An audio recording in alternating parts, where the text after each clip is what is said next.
and broadcasting stations.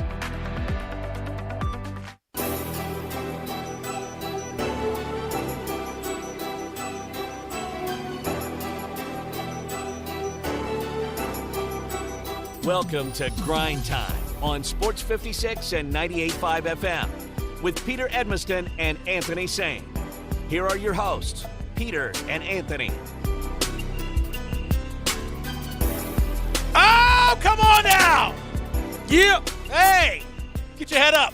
Got the game back together. Get your chin up. Big day. Big show. Grind time on a Monday. Yeah, it's a little cloudy. Yeah, it's going to rain later on, all that stuff. I know. It's rained like every Monday for the last 3 weeks. I'm not sure what the deal is. Today's going to be another one, but that's okay because we are here with you. We are ready to take you all the way to 3 o'clock with all of the majesty and glory and excitement that we bring to the table. A show that is spiritually venerated. Is that correct?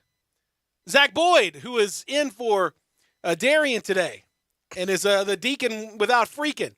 Zach, is our show spiritually venerated? Oh, I can feel the Holy Spirit in this place. You should. Man. You better. It ain't Exactly. I felt it. Anthony Saint has hooked us up with God. Today's first guest, the Lord, joins us at 1:25 to talk creation and how he feels about Peter, things. let me educate you real fast because Okay. God can't join us. His Holy Spirit can. So let's Wait. Let's keep things in proper. Wait. You're saying God can't join us? I God, thought God was omnipotent, omnipresent, omniscient.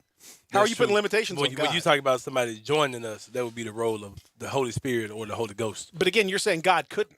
God could absolutely do that if he wanted to. He would come in the form of his spirit. Yeah, who are you to tell God what form he would come into? God could come in the form of God. Form of an ice He anchor. could come in the form of... Shout out to Power Twins. the Power Twins. That's There you right. go. Wonder Twins. Shape Wonder of, Twins. yeah, Wonder Twins. Shape of, glass. Yeah, he doesn't have to involve ice or water Yeah. either. That's the thing about God. Shape of a gorilla. Form I can't of believe an you. ice anchor. I can't believe you're sitting out here saying, "Oh, God, there's no way God could join." What are you talking about? I just want to be Zach, specific. spiritual advisor Zach Boyd. Could God join us? Yes. Well, thank you. That's all I need. Yes. It's like saying, could God create a rock that Just giving you specifics. that man. he couldn't Yeah. lift? I guess The Bible speaks of it too. Mm-hmm. He said, "When two or more gathered in my name, That's right. I am here." 1, 2, 3. That's what I said. It's- I'm just giving you specifics of what version of him that is that you. Does it count if we're gathered in his name and there's a partition between us? He can move around. Could God move around this partition? I believe that. But does that qualify as 3 or more gathered, or 2 or more gathered in my name while there's a partition? I mean, I feel like Zach is gathered with us, but yeah, I'm here with you. but we're physically separated a bit. So Yeah. I just wonder what the rule is on that. We have to We're joined by these microphones. We have to go to the go to the replay booth. God, go check the replay on that one. We have a challenge coming in. God, checking going to Secaucus to see what they have to say about whether 3 were gathered in my name. Welcome in, everybody. Anthony Saint, how you feeling after a big Grizzlies win on Friday and a extremely entertaining and frustrating Grizzlies loss on Sunday? Yeah, that game Friday was fun. It was went through a range of emotions, ranges including thinking we're about to lose the game, of course, and then seeing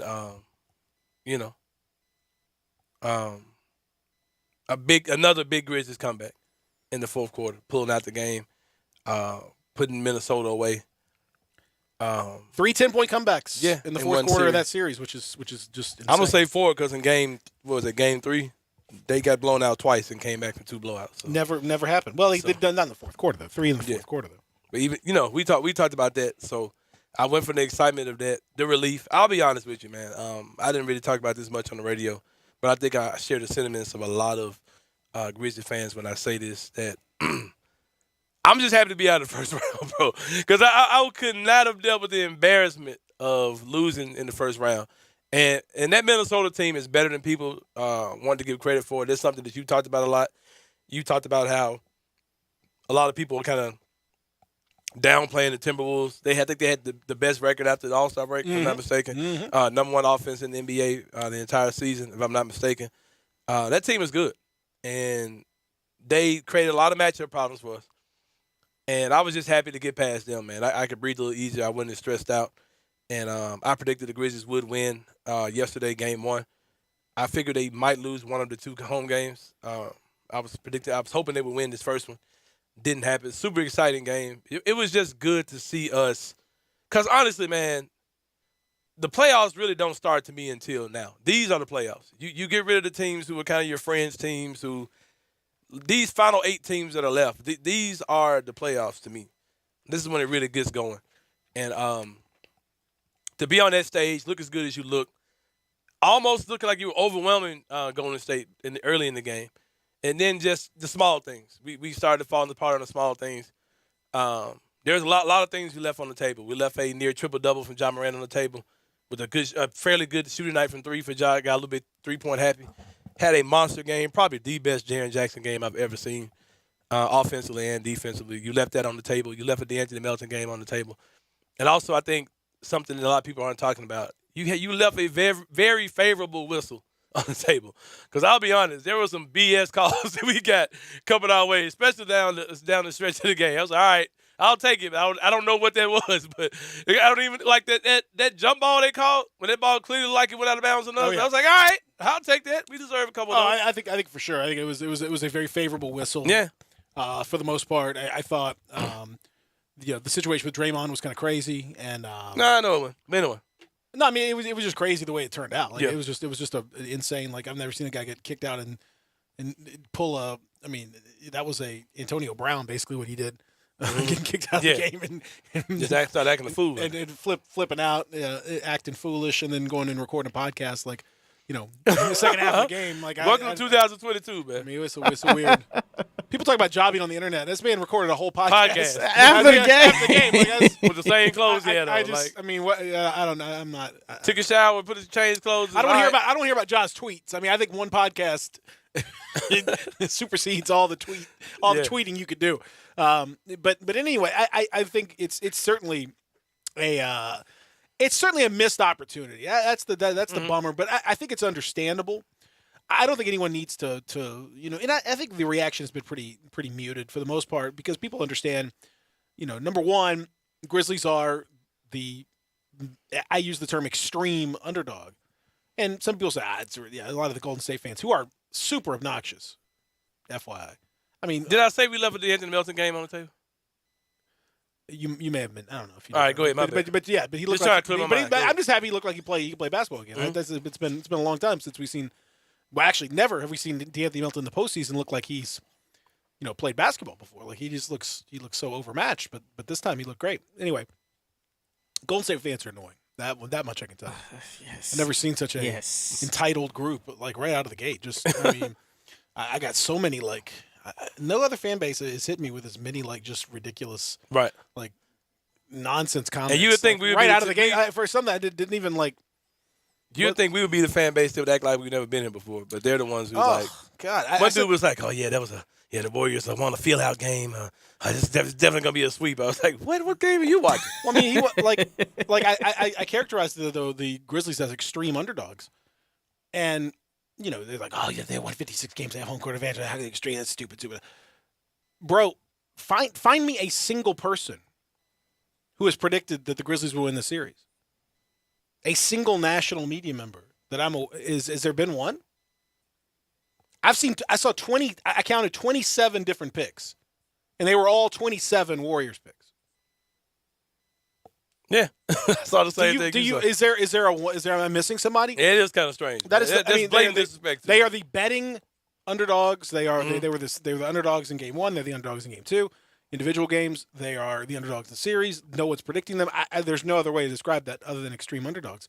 Doesn't mean they're a bad team. It's just that's just where they are. So Warriors fans got pissed about that. They got pissed about the fact that I said the Draymond thing was an easy. One of the dumbest discussions. I'm so frustrated, man. This was not difficult.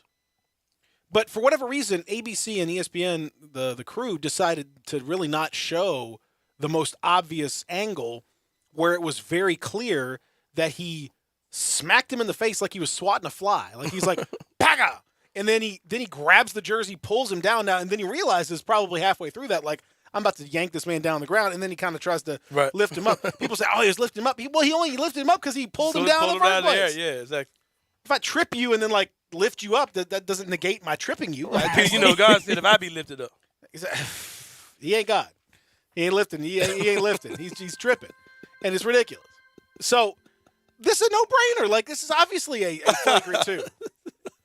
And then people are like, I can't believe it. Well, this is what kind of sport is this? A sport for little babies, little baby sport. Now we lost all the 80s and 90s are crying in their grave, and Charles Oakley is out here weeping because his sport is dead, and Bill Laimbeer can't do it. What do you want? You want a sport where a guy can just smack a guy in the face, like smack, and pull him down, and that's fine. You want that to be okay?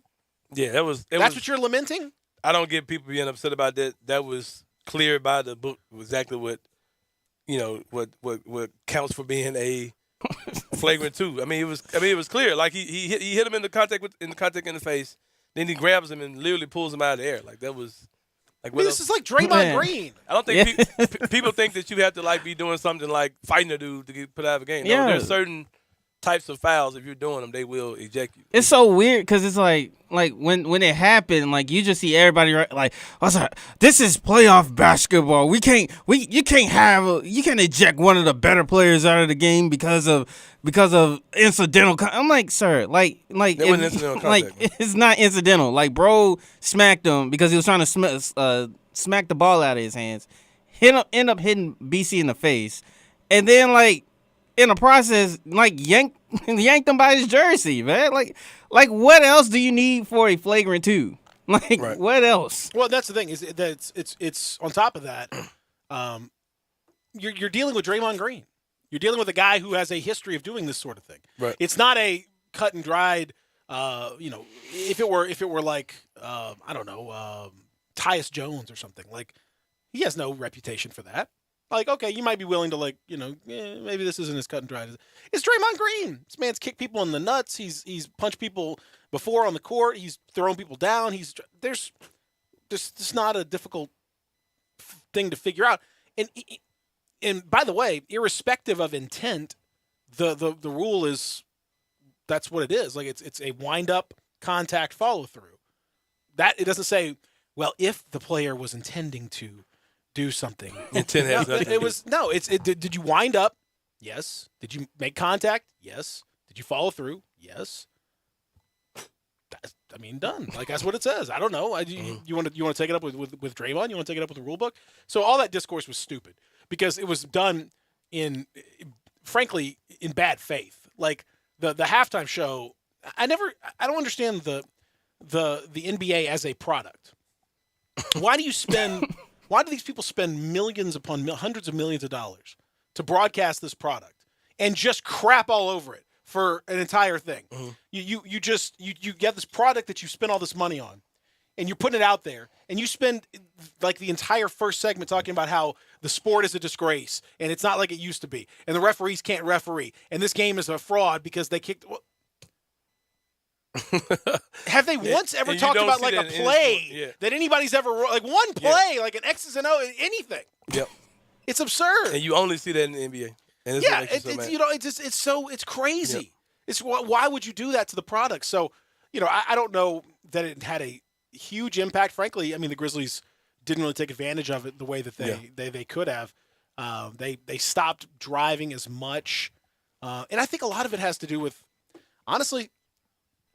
The more I've thought about it, I mean, they're just tired. I think they were tired, man. I think that was a physical, brutal series against Minnesota. Mm-hmm. Very short turnaround to go from late Friday night to Sunday afternoon. You basically got and I'm sure those kids, 36 hours. Crazy kids didn't just go get in the bed. They probably didn't just immediately go get in the sensory deprivation chamber and all that. Right. I'm sure after Ja hit that gritty, that he probably hit the city as well. So they looked at the end of the game. They looked tired. I think maybe that played a role in some of the minutes distribution. I don't know, but it's I'm willing to kind of maybe take that into account. I think that was kind of part of the reason why the drives weren't as effective. But the thing that sucks is, you had a game where you hit more threes than the Warriors. You had 2 more threes than the Warriors. I mean, that's we were going off from 3 though. 2 more threes than the Warriors. You had fewer turnovers than the Warriors. You shot more free throws than the Warriors did. You had every opportunity to win that game, and you just didn't. It's just simple as that. Can I talk about Taylor Jenkins now? Sure. I mean, we're going to talk about Taylor Jenkins. So. I can't take it no more. We've been talking about this for 15 minutes, and we ain't said nothing about how goofy Taylor Jenkins is. Now, you got it. I can do that to the break. I just had to get that out. Are we there yet? You think we weren't going to talk about how goofy Taylor Jenkins is? I couldn't hold it in. I thought it was going to lead the show. Oh, man. You thought that was going to lead the show? Saying he went from being Tay-Tay to Taylor. I didn't even call him Coach Jenkins. He called Coach Jenkins. Hey, I'm proud of you. I'm proud of you. I'm out, man. I'm proud of you. He's just Taylor. Taylor. He's always been just Taylor. He'll always be just Taylor, no matter what. Tay-Tay. You want to set it up? We can come back. You can set it up because you've laid out the. I have my own complaints. I'll see if you have yours. I'll see if just silliness. No, go ahead. Let's get through this segment. We got like 4 or 5 more minutes. Come on. Well, we'll talk about that in our next segment. A little teaser for the people at home. Steph Curry, 24 points. Klay Thompson, 53 of 10 from 3. Missed a lot of good opportunities. You had Jeremy Jackson Jr., who played far and away his best postseason game of his career, 33 and 10, 6 of 9 from 3. Jaren was for finally. Yeah, Jaren lost his mind. Finally looked like Jaren. And only played 31 minutes, but we'll get to that. No, that's coming. Yeah, we're going to get to that. Ja Morant, 34 points, 9 rebounds, 10 assists, 3 steals, a similar near triple-double, but this one was much more like Ja. This was a much more Ja-ish performance. And he missed the layup that would have won the game, and that was a tough shot, man. That was a play that was, there was play that was well-designed, it was well-scouted, it's something they've run before. The Warriors were aware of it. The play, they didn't get the rub and the bump off Klay Thompson that they wanted. They were hoping to get a little extra runway for Ja Morant to get a little steam before Klay Thompson came over. They didn't get that bump off that they needed. And Klay Thompson made a really good defensive play. Ja Morant, Steph Curry made a great defensive play on the play before where he blocked Ja, knocked the ball loose when Ja was going up. It was all ball. Just it's gonna be my theme today. Anthony's saying little things, man. Yeah, little things separate at this level when you have elite teams going at it. Little things win or lose again for sure make a huge difference. And the Grizzlies down the stretch could not get a defensive rebound. I mean, how many times did the Warriors bat the ball away at long rebound, time and time again, getting extra possession after extra possession after extra possession? All the Grizzlies had to do was secure the ball. Up 3, couldn't do it. And the jump ball at the end. Ball at the end. I mean, time and time again, just these little chances, and whether it was fatigue, and Brandon Clark played another really good game, but didn't box out down the stretch when Ja Morant's defense was woeful and his blocking out and awareness was woeful. Little things, man. Grizzlies played really well, but really well get you beat in the second round. Yeah, and on that final play, I didn't mind it. I think we pretty much ran the play well. I wonder, does that play have an option for whoever the big is to read and react? Because that play we've ran that play before. I think it's a Steven Adams play. So I wonder, is there an option in that play for the big to read and react? I don't think so. For him to, I don't think so. turn around, get you a little scoop, a little floater, or something like that. No. But yeah. I think the only option would be Ja. If Ja feels like he can, dish it at some point, I guess he could. But that play is pretty much designed for Ja layup Ja. For Ja to be running full speed at the basket, Yep. the other team not knowing how to defend it. Exactly. Man, Klay Thompson played that play perfect. Oh my God. Little things, man. He played it so perfect, man. I just wish I could just run on the court. I wish that somebody in Memphis would have beef with Pirtles, a wing guru or something, and just run the floor and just snatch that trash headband off of Klay Thompson's head, man.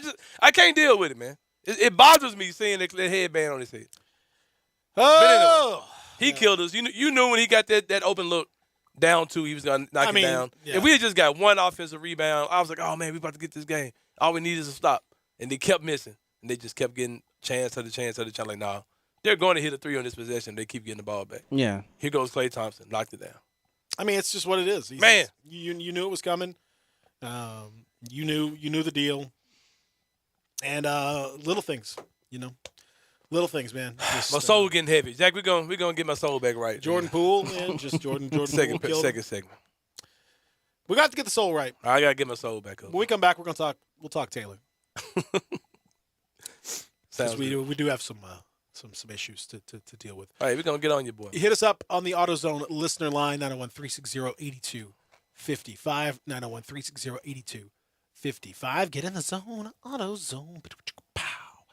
Megan Thee Stallion in the house yesterday. Oh, she was. Mm-hmm. Did you make your way down there? That's the question. Nah, it's there's a long story associated with that. No. I was very disappointed. I know, and I know that man Megan, was talking big wolf tickets like he was going down there. Well, Megan, she was, her set was interrupted by weather Saturday, and it was a big fiasco because like they told people just to leave and they wouldn't let them come back, and then she came back out. She changed clothes and went back out there and did a whole thing, and a bunch of people couldn't get back in because they had told them to leave. They said she wasn't going to come back. So, She came back. Yeah, she came back. She came back. And she came back from the videos I saw. So, kudos to her. Peter, good counsel. And then she was at the game.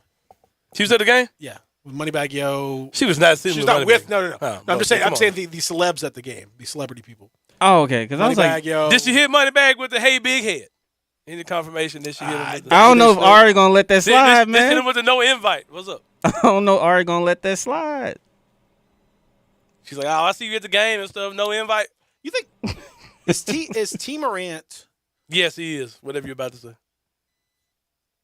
He's living the most. I thought Shaq Buchanan. I'm giving you the no. I'm not giving you. No, I'm giving you a choice here. There's no yes, no yes or no. Is he extremely popular because, hey, you know what? He happens to be Ja's dad, but he's also a fun guy who enjoys hanging out with people. Or is he just Ja's dad, and we're going to put up with it in spite of the fact that he's obnoxious and over the top? When you say we are, who are we? Like the celebrity, like Usher, Moneybag Yo, everybody else that's like he's got this cadre of people around him. Mm-hmm. After the game, he's dapping up Steph and like he's giving him like a heart to heart like it was his dad. Steph's dad's in the house. Del Curry didn't talk to him as long as T Morant did. Like I'm just saying, what is it? Which one is it? Because I could see it, like I could understand it both ways. I think T Morant's fun, so I think it's cool. But like, I'm wondering, like, is he just making the best of the best life? Is he just like, hey man, this is beautiful. I'm just because he looks like he's the happiest dude in the world. Like he's just loving life. Well, I'm gonna say this, Peter. Give me a little backup music, okay. Zach, if you don't mind. What backup would you do? Just give me some of that right there. Yeah, as we go in. Give me some of that right there. Peter, sometimes you're you gotta put that preacher pause in. Sometimes you're and draw my AirPods, Jesus. Sometimes you're You say Jesus? Sometimes your abilities. So he always here, right? Ain't that what we said? Did Jesus knock him out of your life? Hey, Jesus, he's in there. Sometimes, Peter, your ability. Sometimes your skills and ability, Peter, can take you places where your character can't keep you. What Coach JJ might call skillability. Yeah, skillability. Your skills and ability would take a skillity.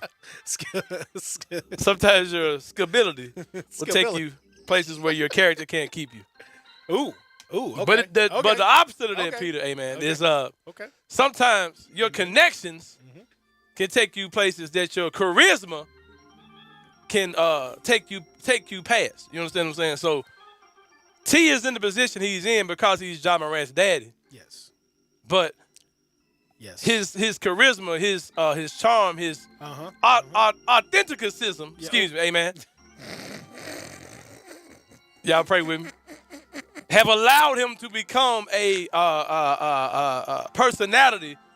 Dare I say a cult of personality. Talk to me. CM Punk? Yeah. talk to what's TM Punk? Look in my eyes. What's the name of that group? It's Living Color. Yeah, Talk to Me Living Color. That's right. Talk to Me Living Color. Not Damon Wayans and Keenan Wayans. Not in Living Color. Not in Living Color. Come on now. Even though we are living, come on now. Single in the 90s kind of world. Come on now. I'm glad I got. Come on now. It's a different world. My girls. Come on now. But no. Yeah, man. I think T's an awesome dude. I think. Of course, he's riding the wave of being John's dad, but if he wasn't a cool dude, he wouldn't be able to ride that wave. He strikes me as like the most fun guy at the party. Yeah, like, for sure. You just invite him, and then just like stuff happens like around him. Like, and how about before we take the break? How about his comment to he comes on the random Minnesota local broadcast guy. Did you see this where he comes on? Yeah, of course I did. Drunk as a skunk. I mean, it looked like he's hammered. And he said, "How'd your son play? He played like trash." Yeah, it's hilarious. Now, how come we've been saying that the whole thing. I can't believe you're hating on John. Man, listen to his dad. This old daddy had to say it. And we're going to talk about daddy issues later on in the show, too, man. I need some. Did you see Carl Anthony Towns just. Oh, man, you know it. Oh, my God. I almost forgot. I hope get on some folks' head today. How long I got? How many more segments we got left? Oh, yeah. Yeah, you got plenty of time. Oh, yeah. Evan Barnes, you getting this heat today. All right, we come back. We'll continue here. Sports Talk, Sports 56, 98.5. Let former Memphis Tiger Gabe Kuhn and Brett Norsworthy take you home every afternoon with Sports Time on Sports 56. Weekdays from 3 to 6 here on Sports 56 and 98.5 FM.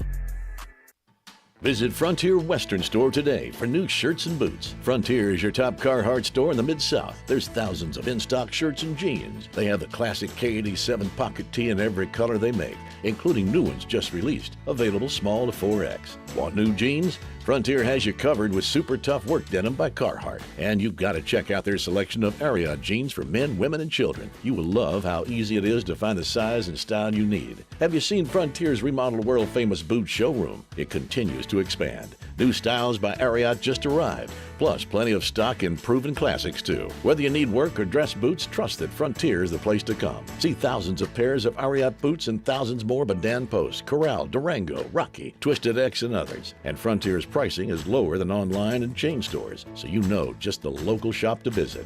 Frontier Western Store, 5880 Goodman Road in Olive Branch, and on the web at frontierwesternstore.com. Locally owned and operated since 1967. Hi, everybody. Greg Gaston for FanDuel. Add a little excitement to your sports watching experience by betting on all the action on FanDuel Sportsbook. There's a reason why FanDuel is America's #1 sportsbook. Their app is simple to use. They've got great odds on all different betting markets, unique fun bet types like same-game parlays, and exclusive always-on promotions such as enhanced odds boosts on the biggest events that let you get more action out of every game day. And if you win, they even get you your winnings safely in as little as 24 hours. Download the FanDuel Sportsbook app to get started, and be sure to sign up with promo code GASMAN so they know I sent you. That's FanDuel Sportsbook, promo code GASMAN. Must be 21 or over and present in Tennessee. First online real money wager only. $10 first deposit is required. Bonus issued as non-withdrawable site credit that expires 14 days after receipt. Restrictions do apply. See full terms at sportsbook.fanduel.com. If you have a gambling problem, call Tennessee Redline at 1-800-889-9789. I'm Gary York. I'm the service director at Lexus of Memphis. Our service department wants to be more than just a place where you get your oil changed. We do glass repair, windshield replacement, recalibration of your camera and sonar systems, even wheel repair, tire replacement, all the things you would expect from a luxury automotive dealer. Please check out our website. You can schedule your appointment, check out our specials, hours of operation, or if you'd like to do it in person, please reach out to one of our associates at 901-271-5199. 5G is here, but the big carriers want you to sign a pricey long-term contract to get access. Well, not anymore, because Straight Talk Wireless has rolled out 5G coverage nationwide with deals like our Silver Unlimited plan for just $45 a month and no contract. And get a Samsung Galaxy A32 5G for $249, all on America's best networks. 5G coverage, 5G phones, less money. Straight Talk Wireless. No contract, no compromise. 5G capable device required. Actual availability, coverage, and speed may vary. See terms and conditions at straighttalk.com. Is your bank standing in the way of you and your sportsbook? Try Action 24/7. We're cutting out the middleman. Deposit or withdrawal in cash. No more bank delays or failures. Action 24/7 has more than 100 partners in Tennessee for cash deposits and withdrawals. Visit action247.com for a location. Cash deposits and withdrawals from your Tennessee sportsbook. Action247.com. You got action. Must be 21 or older and in Tennessee. For problem gambling support, call 800-889-9789. Now, back to Grind Time on Sports 56 and 98.5 FM. Here once again, are Peter Edmiston and Anthony Sane. My own posterior. I don't give a who talk behind my back. The knew better than to let me hear. Hands on my knees, shaking on my thigh shot. Hands on my knees, shaking on my thigh shot. Hands on my knees, shaking on my thigh shot. Hands on my knees, hands on my knees. Got Mayor Mike coming in next segment. We're gonna talk about Beale Street Music Fest. I'm sure he was there doing something. You're gonna get on Evan. I'm gonna get on Evan Barnes sometime. I can't wait for this. Make sure y'all get him. Make sure he's in front of his phone or in front of his radio. We know he ain't leaving the house because he's COVID scared. So we can call Evan though. Yeah, get that man. Hey, if we get him on the phone, I promise I ain't missed about none of that.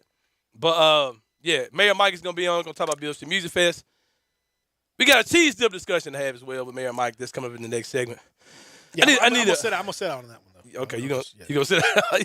Yeah, y'all know my co-host does not eat cheese dip. I eat cheese dip, so y'all not a queso guy. I'm gonna sit on that. Yeah. But yeah, Zach, I need a reset, man. Give me some. I came in hot.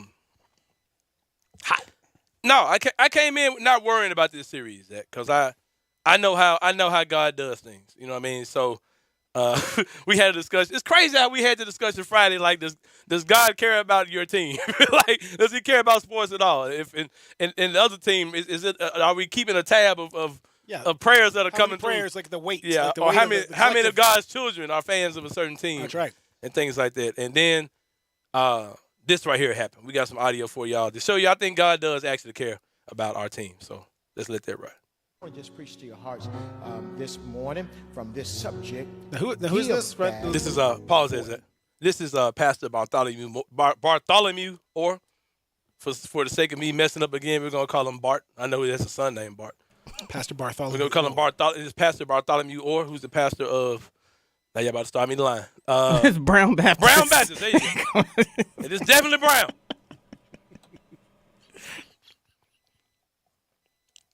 It's in Horn Lake, right? I call it South Haven. It might technically be Horn Lake. South Haven. It's South Haven. All right. Okay, Brown Baptist. It's Brown. There's a lot of vivacious ladies in there.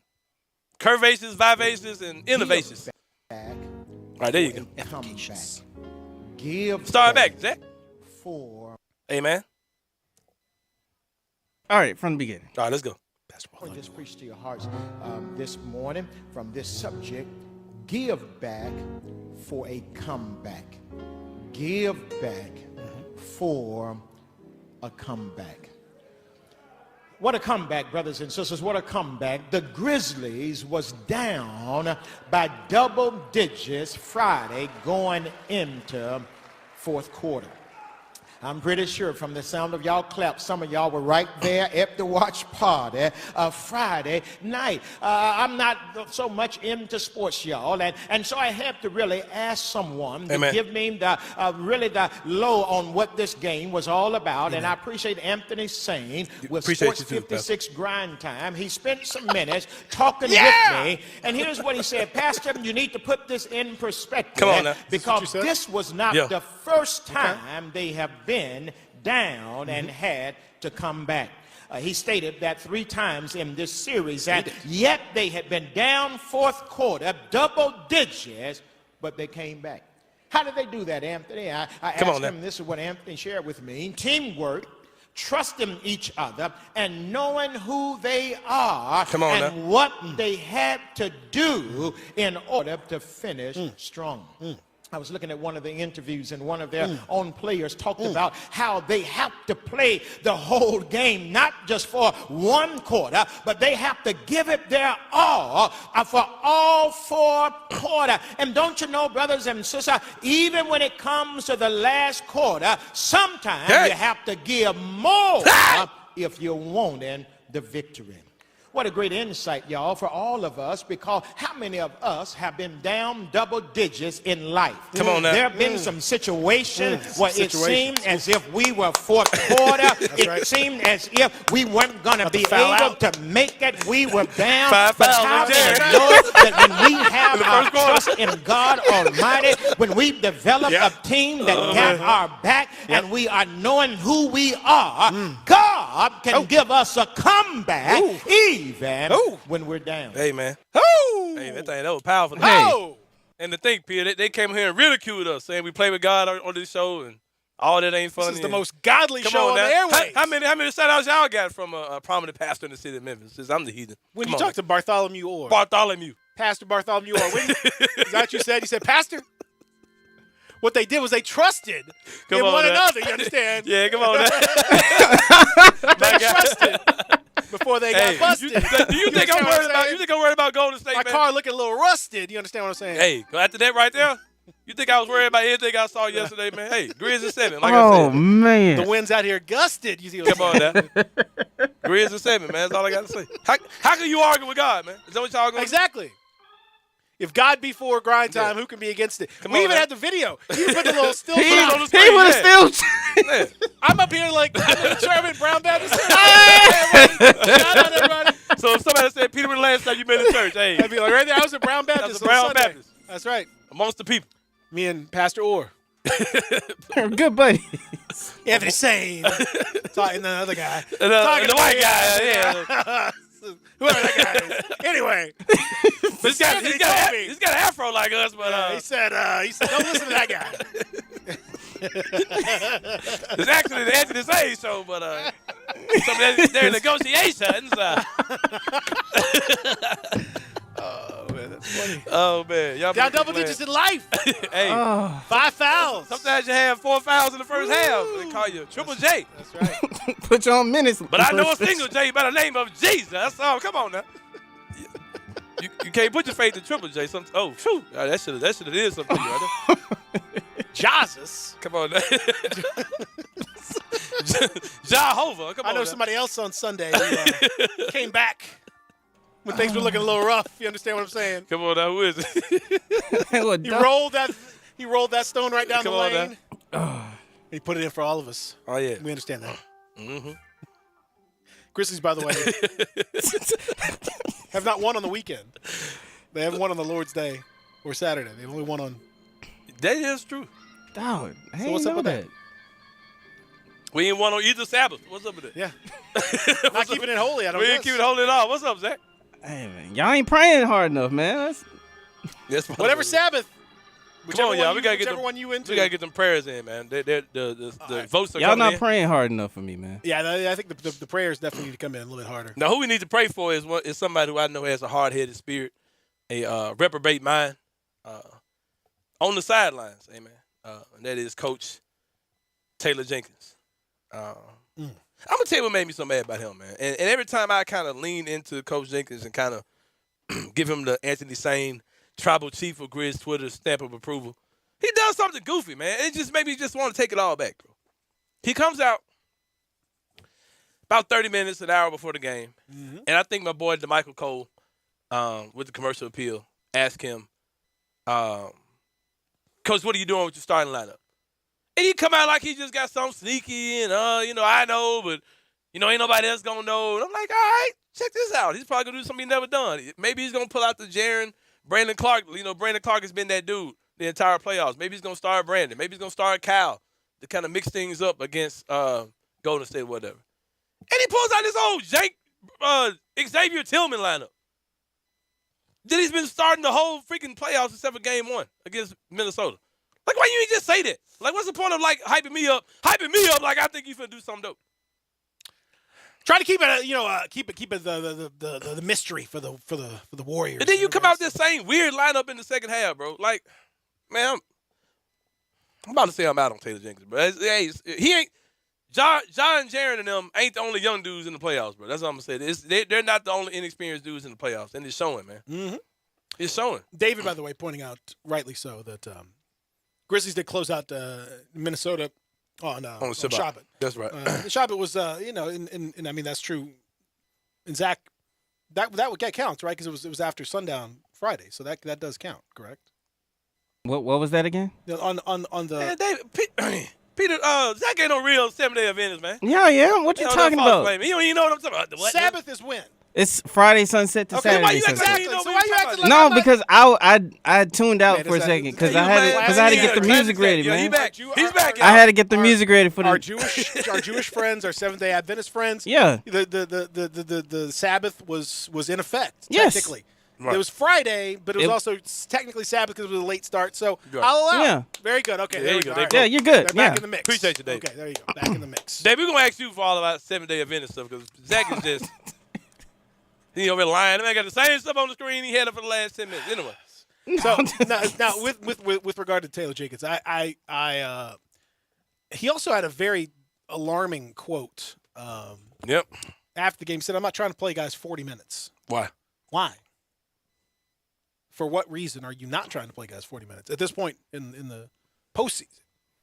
Regular season, I get it. You want to play, 30, 35 minutes, fine, that's fine. You're saving them for this point. Play 48 if you can. This is what all the games during the regular season where you were playing guys short minutes and playing a super deep bench, you were saving them for now. You can't save them this now. is You the gotta play 'em. entire point of it. Yeah, Why would you? What are you them. waiting for at this stage? Like what's the drawback now? If you again, unless they physically cannot go, and I have no doubt they were tired, but I also have no doubt that a tired John Moran or a tired Jaren Jackson Jr. is better than a fully fit Xavier Tillman or a fully fit John Conchar. So I'm fine with whatever that happens. I get that there are some difficult lineup decisions down towards the bottom of the lineup, but why are you trying to play 10 guys? So strange, man. There's no reason to play 10 guys. If you're going to play 10 guys, then guess what? The 9th and 10th guys in this lineup with these group of guys, they're going to suck. That's how it is. Whether it's sometimes it's DeAnthony Melton who's not feeling it, sometimes it's Conchar, sometimes it's Tillman, sometimes Tyus has had a rough game or two. Whatever, you're going to find. That's why you tighten the rotation. Yeah. I mean, this is not like other coaches have figured this out. And it's just frustrating to see like you're going to continue to play 10 guys, including, 9 minutes for Conchar. He's a -10 in those 9 minutes. Tillman was a -10 in his 13 minutes. That's not the be-all, end-all, but that's a big part of it. And Tillman really was a drag on what would have otherwise been some pretty good minutes with Ja and Jaren. And throw in Brandon Clark or even, Kyle Anderson. Like, those are the lineups that you want. Hell, with Melton playing as well as he did, you could have thrown Melton in and gone really small with Jaren as a 5 and Kyle the 4. Even they got against the Warriors. You could play Dylan as a 4. Yeah, for sure. They go crazy small. Dylan Brooks was guarding Carl Anthony Towns a couple nights ago. Yeah. So and the Warriors with their 5 spot, they don't typically get a lot of offense out of that spot. But I mean, you look at who they played, and you look at who the Warriors played, and they stick with the even though Steph Curry's coming off minutes restriction and all that, 37 minutes, 34 for Wiggins, 31 for Thompson, who's not 38 for Poole off the bench. As soon as Steve Kerr knew that this guy had it, he starts rolling with him. Kuminga was having a really good game for them, and so he just went with Kuminga down the stretch. He's able to deviate from the norm. I bet you that wasn't part of the plan to have Kuminga play a whole bunch of fourth quarter minutes, but he was playing really well, and so Taylor Jenkins just does not deviate from his plan very often or very effectively. You want to know why he didn't? I hate to do this because he's a good coach, and I'm not. He's going to be an NBA Coach of the Year candidate, but there's just some violent truths about him that are just what they are, man. Like Taylor Jenkins is a template coach. He coaches on a copy and paste. He's doing the exact stuff that Coach Budenholzer does, almost to a T. And once the template doesn't work, he doesn't really know what to do outside of that because the template normally works. The template worked good enough for you to be the second best team in the NBA record-wise for almost the entire season. So it works. But when it doesn't work, he doesn't know what to fall back on. And you come out from the half, and you come back with a lineup. And basically, I know a lot of people said this. A lot of people in my group chat I was in yesterday were saying this. They said that the halftime really, it was like the bell ringing in a boxing match. when a guy's getting his brains beat in. Halftime really saved Golden State because the Grizzlies were getting ready. They were in the middle of a run when halftime came. And you come back at halftime with the lineup that didn't do anything instead of coming back with the lineup that was winning, that was rolling. Jaren had 3 fouls the entire game, only played 31 minutes. We were going crazy because he was like, oh, Jaren fouled out in 25 minutes. He only had 3 fouls and played 6 more minutes. Like, what sense does that make? In his best game. My man, Keith Parrish from Fast Break Breakfast, he tweeted out that the best lineup in the history of the Memphis Grizzlies, Ja Morant, Desmond Bane, Dillon Brooks, Brandon Clark, Jaren Jackson Jr. played 6 minutes yesterday. Inexcusable. How?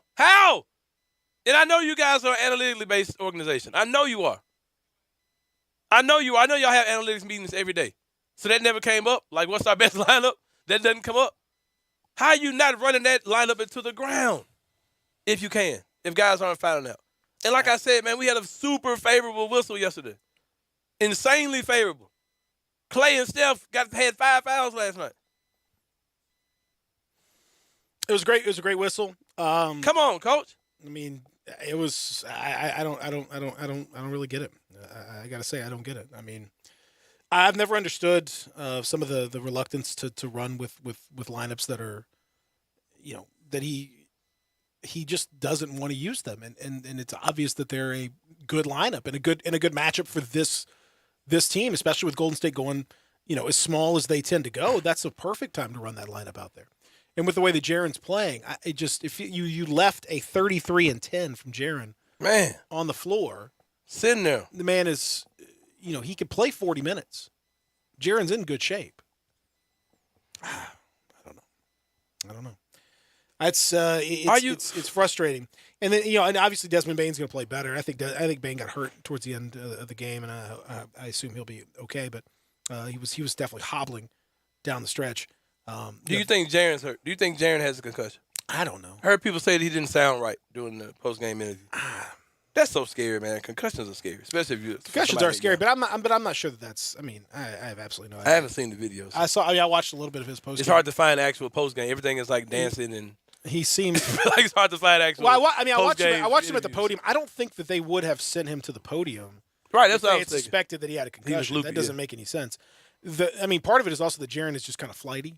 So he was asked a question that was like, what are your takeaways from this game? Which I hate that question, and I don't blame Jaren for being flighty. That's a terrible, in my opinion, that's a terrible question.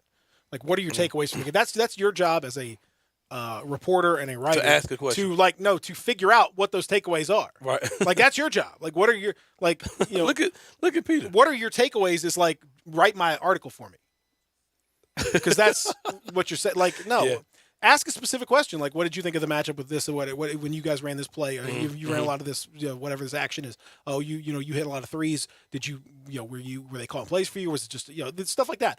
Not that just takeaways. And so they asked, like, what's whoever asked the question was like, what are your takeaways? And Jaren's like, I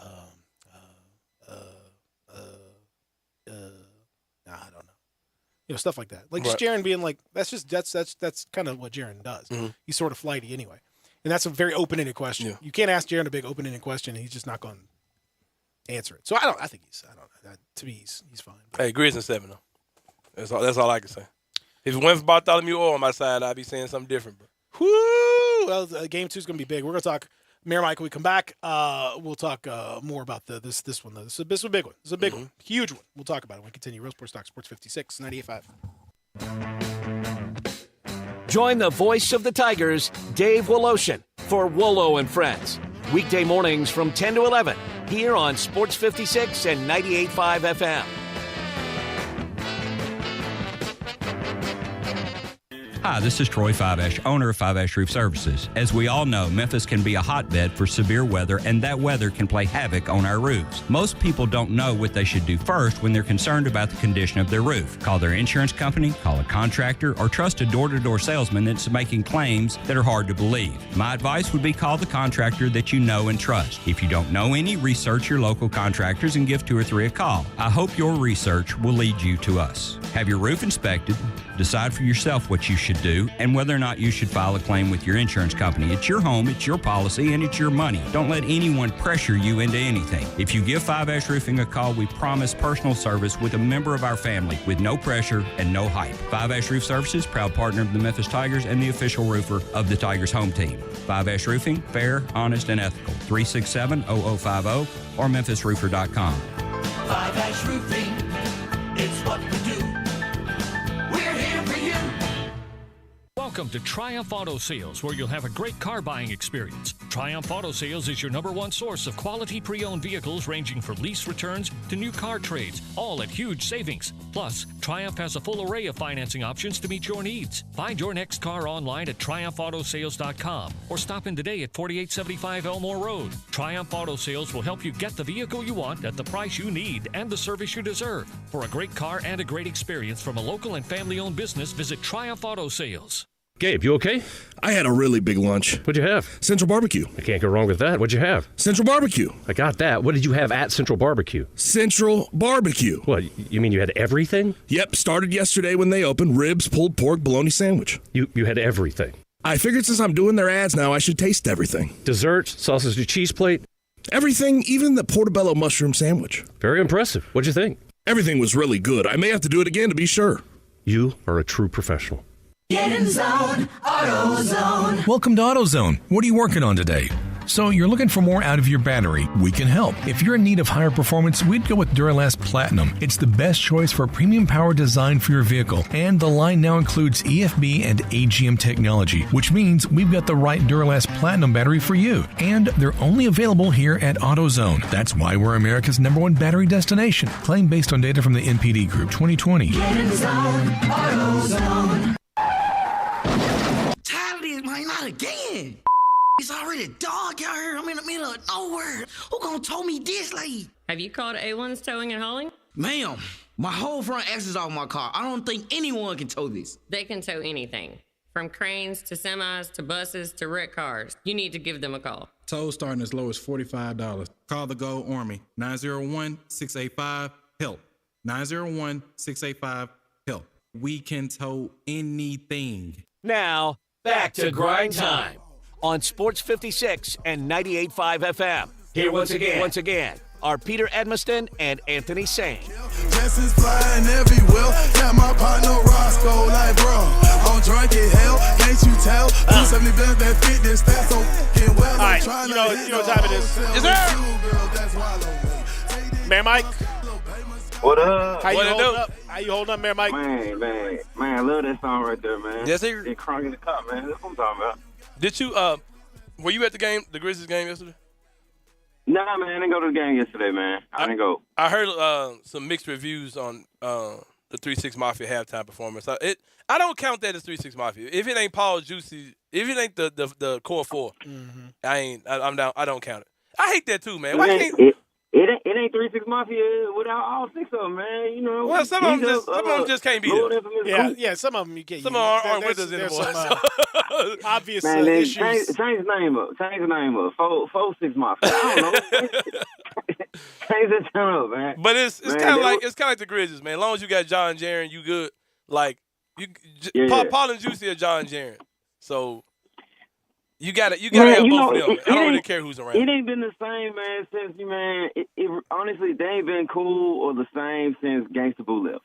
Hadn't been cool. Gangsta Boo left. Man. That's when. But they just did versus battle though, Mike. Man, even then, man, it was kind of strange, man. They all. It's like they stayed 12 feet apart from each other.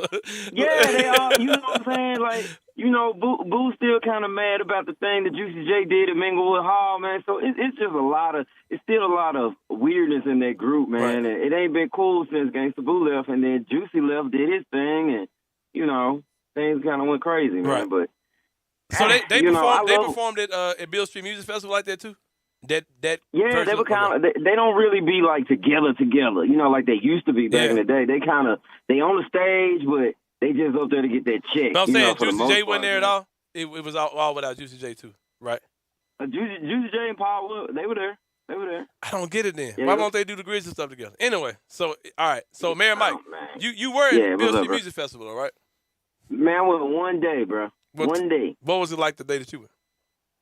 It was cool, man, because I went Sunday, right? So I had to film some stuff Friday and Saturday, so I didn't really get a chance to get out there. But it was cool. Like I will say this, and I'm a long time Music Fest fan. It is way better at the fairgrounds than it is at the river. It's way better. People say that. And I say that because like the logistics of it, right? Mm-hmm. So I love the river and I miss the grass because ain't no grass out there. You know, I miss that, but yeah, everything is laid out better. You know what I'm saying?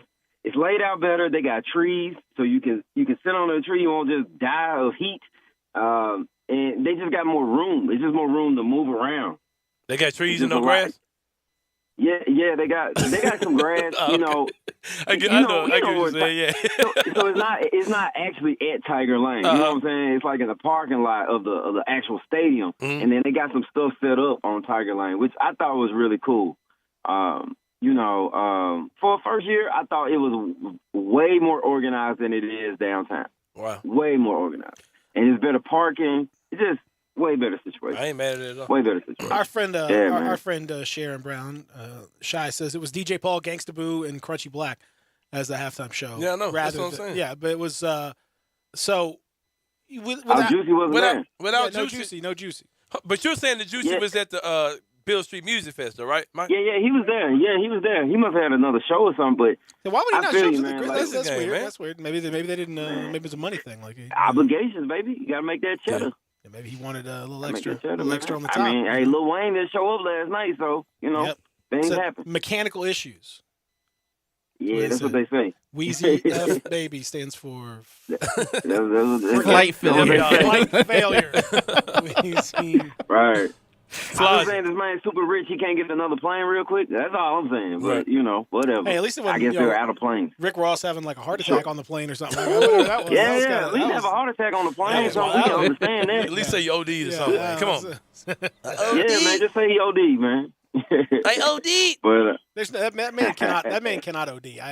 No, he can't. That is physically He's probably came back impossible. from the dead. You cannot OD. That is impossible. He literally does look like he came back from the dead. So that's probably. Yeah, man, Weezy done been through a lot, man. Stay off that lean, kids. Well, Mike, we'll wrap it up with this. Of course, this is Mayor Mike, who comes on with us every week, tells you what to do, what not to do in the city of Memphis. You review restaurants. I don't think we particularly did a food product review, but I do want to do one with you today. I don't know if you've had this product or not. I think you have not, but I know you've had the product that I will compare it to. Peter Emerson, my co-host, will see. He's going to sit this one out. Peter does not eat cheese dip. I don't know if you ever heard us talk about this. Yeah, it's wild, huh? So he doesn't eat cheese dip, queso, hot, cold, nothing. Me and you are both fans of Pancho's cheese dip. It's the best, bro. It's the best. There's nothing better. It was made in Memphis. They were a restaurant for a long time. The restaurant does not exist, and now the cheese is made. I think it's made in Minnesota now, if I'm not mistaken. I think Minnesota now. Yeah, I think it's made in Minnesota now. But no. He's in Minnesota. So it's just not the same. I went and bought some Pancho's cheese dip a few weeks ago, and it was hard. Like, it literally was hard. Like, I was like, okay, what is this? Because this ain't Pancho's cheese Bro, dip. they've been making it outside of Memphis for a minute now, bro. It ain't. No, Mike, it's not the same. It ain't changed. Okay, man, look, I'm telling you, Mike, this, man. it is not the same. I'm gonna tell you, same. You my guy, but I'm gonna tell you straight up like this, man. If you come to my house with something other than Pancho cheese, I'm gonna punch you out, bro. All right, I'm gonna punch you out. I don't have any loyalty. I don't have any loyalty to Pancho because they made it in Memphis. I got loyalty to Pancho cheese dip, man. It ain't local no more. So why you got loyalty to it? Because they used to be, man. Well, I'm gonna tell you this. I want you to sneak this tub into your house and eat it, and tell me what you think. You gonna have some problems in my house, man. Don't act like you don't eat nothing. Everything is local, but try Arbo's cheese dip. The people, the other side of Memphis told me about Arbo's? Yes, Arbo's. What other side? North Memphis? No, the other side. There are two Memphises. Oh, the other Memphis told me. I don't like this. Man, I don't fool with this side like that. They don't know what they're talking about. They ain't got no seasoning over there. Well, I'm telling you, this cheese dip is legit, man. It's replaced. I would never buy after what I bought. I would never buy. I would never buy. I didn't forget the name of the company. See that quick. Panchos. I would never buy Panchos. You trade like that, man. It sounds like you got your freedom papers, man, and you just. Hey, that might be the case. I'm telling you. I bought Panchos and it was hard. Like I was like, what is this? Man, you got to warm it up a little bit. No, bro. What? Know that. I can't take you serious. Who warms up ponchos? I ain't say make it hot, but make it a little warm, man. Just a little bit. I like it cold, too. But if it's hard, man, you put it in the microwave for a little bit. It should be hard, though, Mike. Up a little bit. Hey, Mike, we got to ride, though, man. But check out Arbo. Man. Hey, check it out. All right, man. All right, man. All right. All right, Mike. We'll see you next time. Yeah. Mayor Mike. I think you made Mayor Mike mad. Oh, yeah, that. man. I think you made him upset about that. I don't care about Mayor Mike. We're going to come back. We're going to talk about, we'll continue to talk about game one. Also, some little interesting nugget or two out of the rest of the NBA, including some trade winds blowing through Utah. We'll discuss as we continue Real Sports Talk, Sports 56.98.5.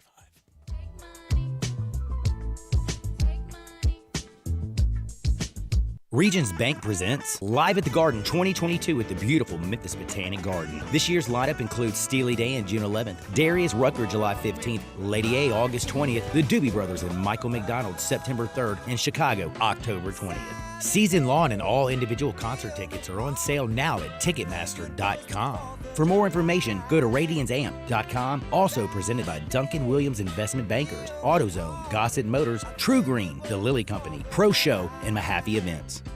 Simple, smooth, and every sip as easy as the last. Tito's handmade vodka tastes just as good with tap water as it does with your favorite mixer.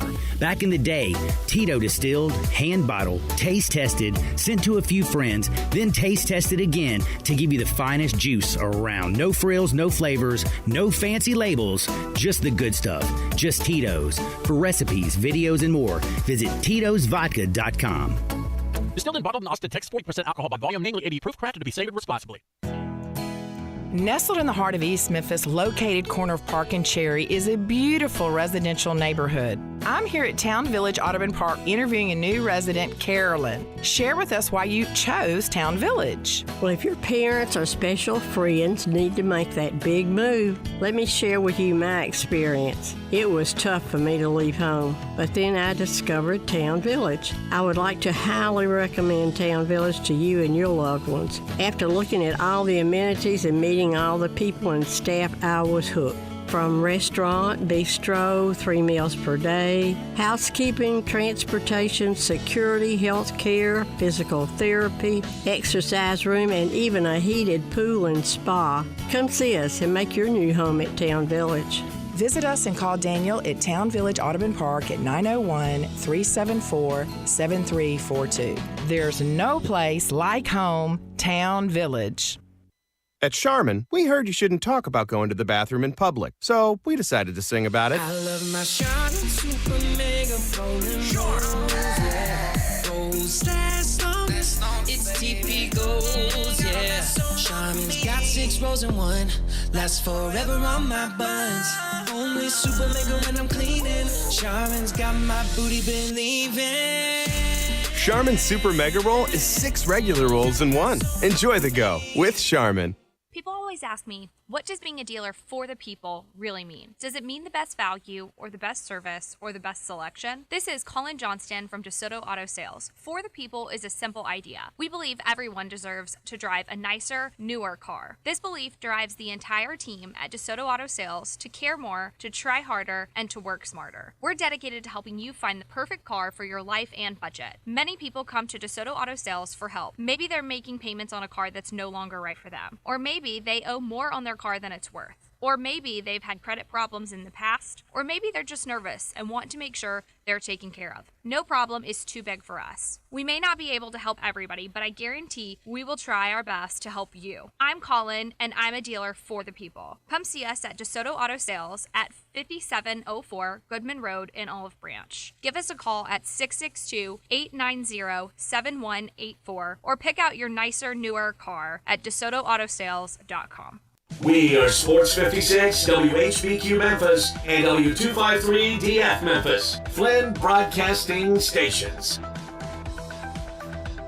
Now, back to Grind Time on Sports 56 and 98.5 FM. Here once again, are Peter Edmiston and Anthony Sane. Stay ahead in this jar, drink surf like it's liquor. Street life will have you catching up to God quicker. Sticker, AK-40 to your lip bar. Let the chopper bang on you like a blood. That's a dirty bass. I think it's so much bread, I'm a gymnast. Made so much money off the dumbest, Yeah, gang.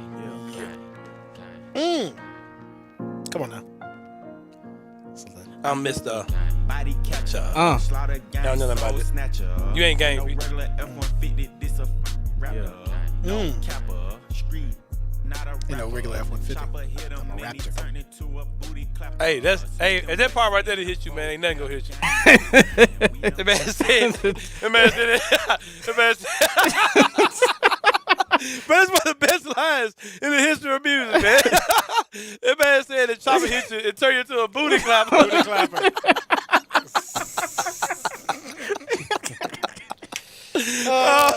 Then I'm trying to say, is he talking about you getting shot and like the shock of the shot had your butt shaking, or it hit you in the nerve and you just get to shaking and can't help it? Oh, God. That's such a good line, bro. Oh, God, man. I'm going to turn you into a booty clapper. Oh, man. Anyway. Hour number 2 here in the Family Leisure Studios. And we're doing our thing. You can hit us up on the AutoZone listener line, 901-360-8255. It is grind time. Pete Sane with you. Zach Boyd on the other side, producing the program today. In for Darian. Darian's got a big week ahead of him, so Zach's jumping in and helping out. We appreciate that very much. Now, as we mentioned, game 1, extremely entertaining game. Didn't go the Grizzlies' way.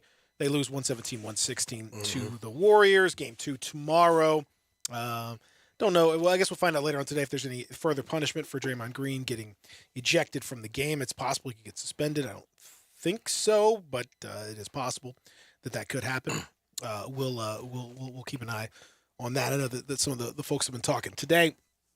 We'll hear, if we can, maybe some things that were said. Also, yesterday the Bucks took a 1-0 series lead over the Celtics with a very impressive 101-89 victory. Celtics had looked absolutely phenomenal, but the Bucks, even without Chris Middleton, shut them down.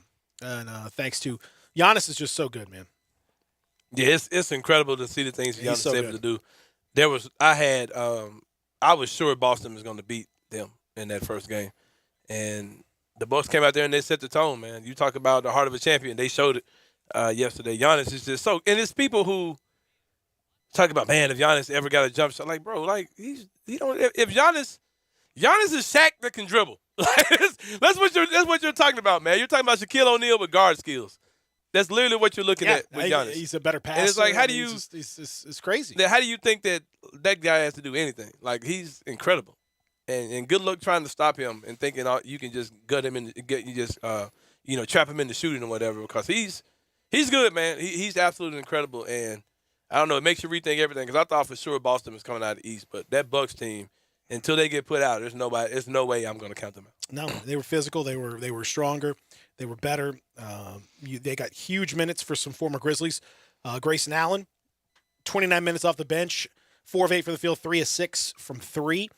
He's fit right in. And Javon Carter, of all people. treadmill. Huge minutes for Javon Carter, the former Grizzly great. Plus 25, a team high plus 25 in his 22 minutes off the bench. So, played a massive role with some of those lineups alongside Giannis. Tough night for Jaylen Brown and Jason Tatum, both struggled from the field, combined for just 33 points on just 10 made shots. Now, we mentioned some of the trade winds blowing.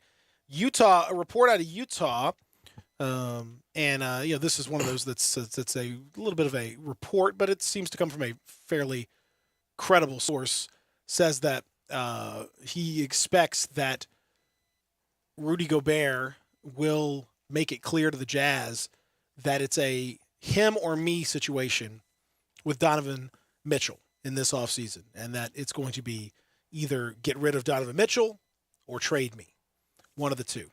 And, I can't say, I guess, the expectation and the thought from, Gobert's point of view, a lot of people thought that, he'd sign that deal with Utah, and that they had sort of worked out some of their stuff. That there had always been some friction between Gobert and Donovan Mitchell, but that they'd kind of worked it out, and they were still going to be the core going forward and all that. But there were some comments that Gobert made over the last couple of days publicly, and said that you can just see the difference in some of these teams. You can see how hard a guy like Devin Booker has worked on his defense. You can just tell he's really worked his ass off on defense. And Donovan Mitchell, I think, understandably took that as a shot to him. Now this comes out. I think we've always assumed that Utah is going to have to do something, but maybe sooner rather than later, you'll see some movement here. Yeah, it's extremely toxic environment there. It's going on for a while between those guys. I think it's if I'm Utah, if someone like Rudy Gobert gives me an ultimatum, I'm definitely keeping Donovan Mitchell as long as he wants to be there. Plus I think with Gobert's contract, I think he still has a lot of value, and you can get a couple of pieces that can help that team's perimeter defense a little bit, even if it's guys that are coming off your bench. I still think Gobert has value in this league, but I'm not going to keep him and get rid of one of the better perimeter scorers, in today's NBA, and Donovan Mitchell. I'm sure Mitchell might want to get out of there. He might want to go to the Knicks or a team like that, but I just wish our draft pick that the Grizzlies had was for next year as opposed to this summer, because it's going to be ugly in Utah. Because even though those guys don't get along, the combination of those two guys alone just makes that team good. There's a certain floor that team has when you got Donovan Mitchell and Rudy Gobert on your team. And if you're missing one of those guys, you're definitely going to fall off. So, well, I think a bad run is inevitable no matter how they decide to go about it. I think that's true. I think they're in trouble in a number of different ways. I think it's very true. I disagree with you though as far as this goes. I think that Gobert, Donovan Mitchell's really good, but I think his defensive frailties have become toxic when combined with Rudy Gobert. There are some teams where you could get away with doing the stuff, because I think Donovan Mitchell looks a lot like Ja Morant, frankly, defensively. But the Grizzlies' scheme, is much better suited, generally speaking, to allow for that sort of thing. Gobert is not nearly as mobile as like a Jaren Jackson Jr. And so Jaren can go out and guard on the perimeter. Gobert can't do that. And so you end up just sending dudes left and right into Gobert, and Gobert challenges, then they dish out to the open man, and bing, bang, boom. It's lather, rinse, repeat. It's what's gotten Utah out in the last, 3 postseasons. So what do you do about that? Well, one of them does have to go, but in my mind, I think you can replace the stuff that Donovan Mitchell gives you more easily than you can replace the stuff that Gobert gives you. Gobert, I don't know. He's that level of rim protection is phenomenal, and if you put him in the right scheme and you get the right people around him, that he can be the centerpiece of a elite defensive group, and it can do the stuff on offense that you need. He roll the basket, dunk, all of those things. That's fine. That's all you need to do. Mitchell is a really good scorer, really, really good scorer. But that's pretty much what he brings to the table. His leadership is, I think, questionable. What he's done for that team, I think that's questionable. I don't know. To me, you can, if you trade Donovan Mitchell, I have to look around the league and all that to put these things together. But if you trade Donovan Mitchell, I think you can get quite a return. Yeah, that's why I don't, because I hear people saying that fits more with what you can do with Gobert rather than the other way around. I think Gobert's value, because of his contract, that's a bit of a negative for him. Like it's about $200 million that he got tied up, and not everybody has that same scheme and all that. So, because I hear people saying New York, right, like the Knicks, and I'm like, okay, the Knicks don't have anything that Utah's going to say I'm going to give up my franchise player for. Now, I can think of another New York team that could be a trade partner for them if he just wants to get in New York City so bad, or in that area. He might do a Brooklyn trade for Kyrie or something like that. I could see that. But what do the Knicks have that Utah's going to say? What are you going to do? I don't see how they can make that happen at all. So, but yeah, I hate Utah though, so I'm glad they're blowing up. They represent so much stuff that I don't like. So, well, I think you're going to be excited because they're done. Yeah, they're. I think they're in some real trouble. You know what would actually? I'm a little nervous if this happens because I got to look at the contracts to make sure. But my first thought. I know what you think. Who could be a trade partner for for Gobert. Who am I thinking? Team cross town. The Grizzlies. Well, no, I'm thinking about a team that's in Memphis, but not the Grizzlies. What? I'm The thinking Warriors? The Warriors. Oh, yeah. I can see that. Oh yeah. If you traded, You talking about Gobert, right? yeah, if you traded like some picks, like Wiggins, who's got 1 year at 34, so the contracts could work out just fine. Mm-hmm. So you could do Wiggins, like Moses Moody, maybe even Kuminga if you really got if Utah really went crazy, or Wiseman, and some picks, and you throw Gobert in that scheme. That's a lot for Gobert, though. Man, the dude's 29, and he fits the way they defend and all that stuff. I think he'd be It seems like Gobert's one of those dudes that will never turn 30. Like, he's always going to be 20. I mean, think about what you see from like a Kevon Looney in that or something like that. But now you throw in Gobert's skills defending at the rim with that perimeter defense. I see what you're saying for sure. His number is nasty. I don't like his how much money he's getting. No, it's not. But I mean, the Warriors are, you're talking about a team that's trying to squeeze out every little. They've got Steph's 34, Clay's 32, Draymond's 32. They probably think they've got 3 to 4 more years of a core. And that perfectly fits with Gobert's contract. And so, yeah, they're going to pay a lot of money, but they're paying a lot of money anyway. They're paying insane levels of tax. Yeah. They're not quite to the Nets level of tax, but So they're paying. saying, hold on, they're you're saying Kuminga too? I'm just throwing some stuff out there. It depends on what they could throw in. Wiseman, if you'd allow Wiseman, Kuminga's good, but like you gotta give to get. Moody, they've got some decent young players. They've got some, they've got decent young players. They've got some future picks that you could throw in there. So, right. Well, I'm a Kuminga guy. I mean, you know what I mean. That just makes sense. Kuminga played really well. That dude was gonna be a monster. No, he played really well, and but I could just see that just makes. I could just see them kind of sniffing around that and being interested. I think Kuminga's going to be a player. Kuminga's going to be taller Kawhi Leonard, which might be the most scary player you've ever seen in your life. He ain't going to shoot. Also, hey, Kawhi wouldn't shoot until he started shooting.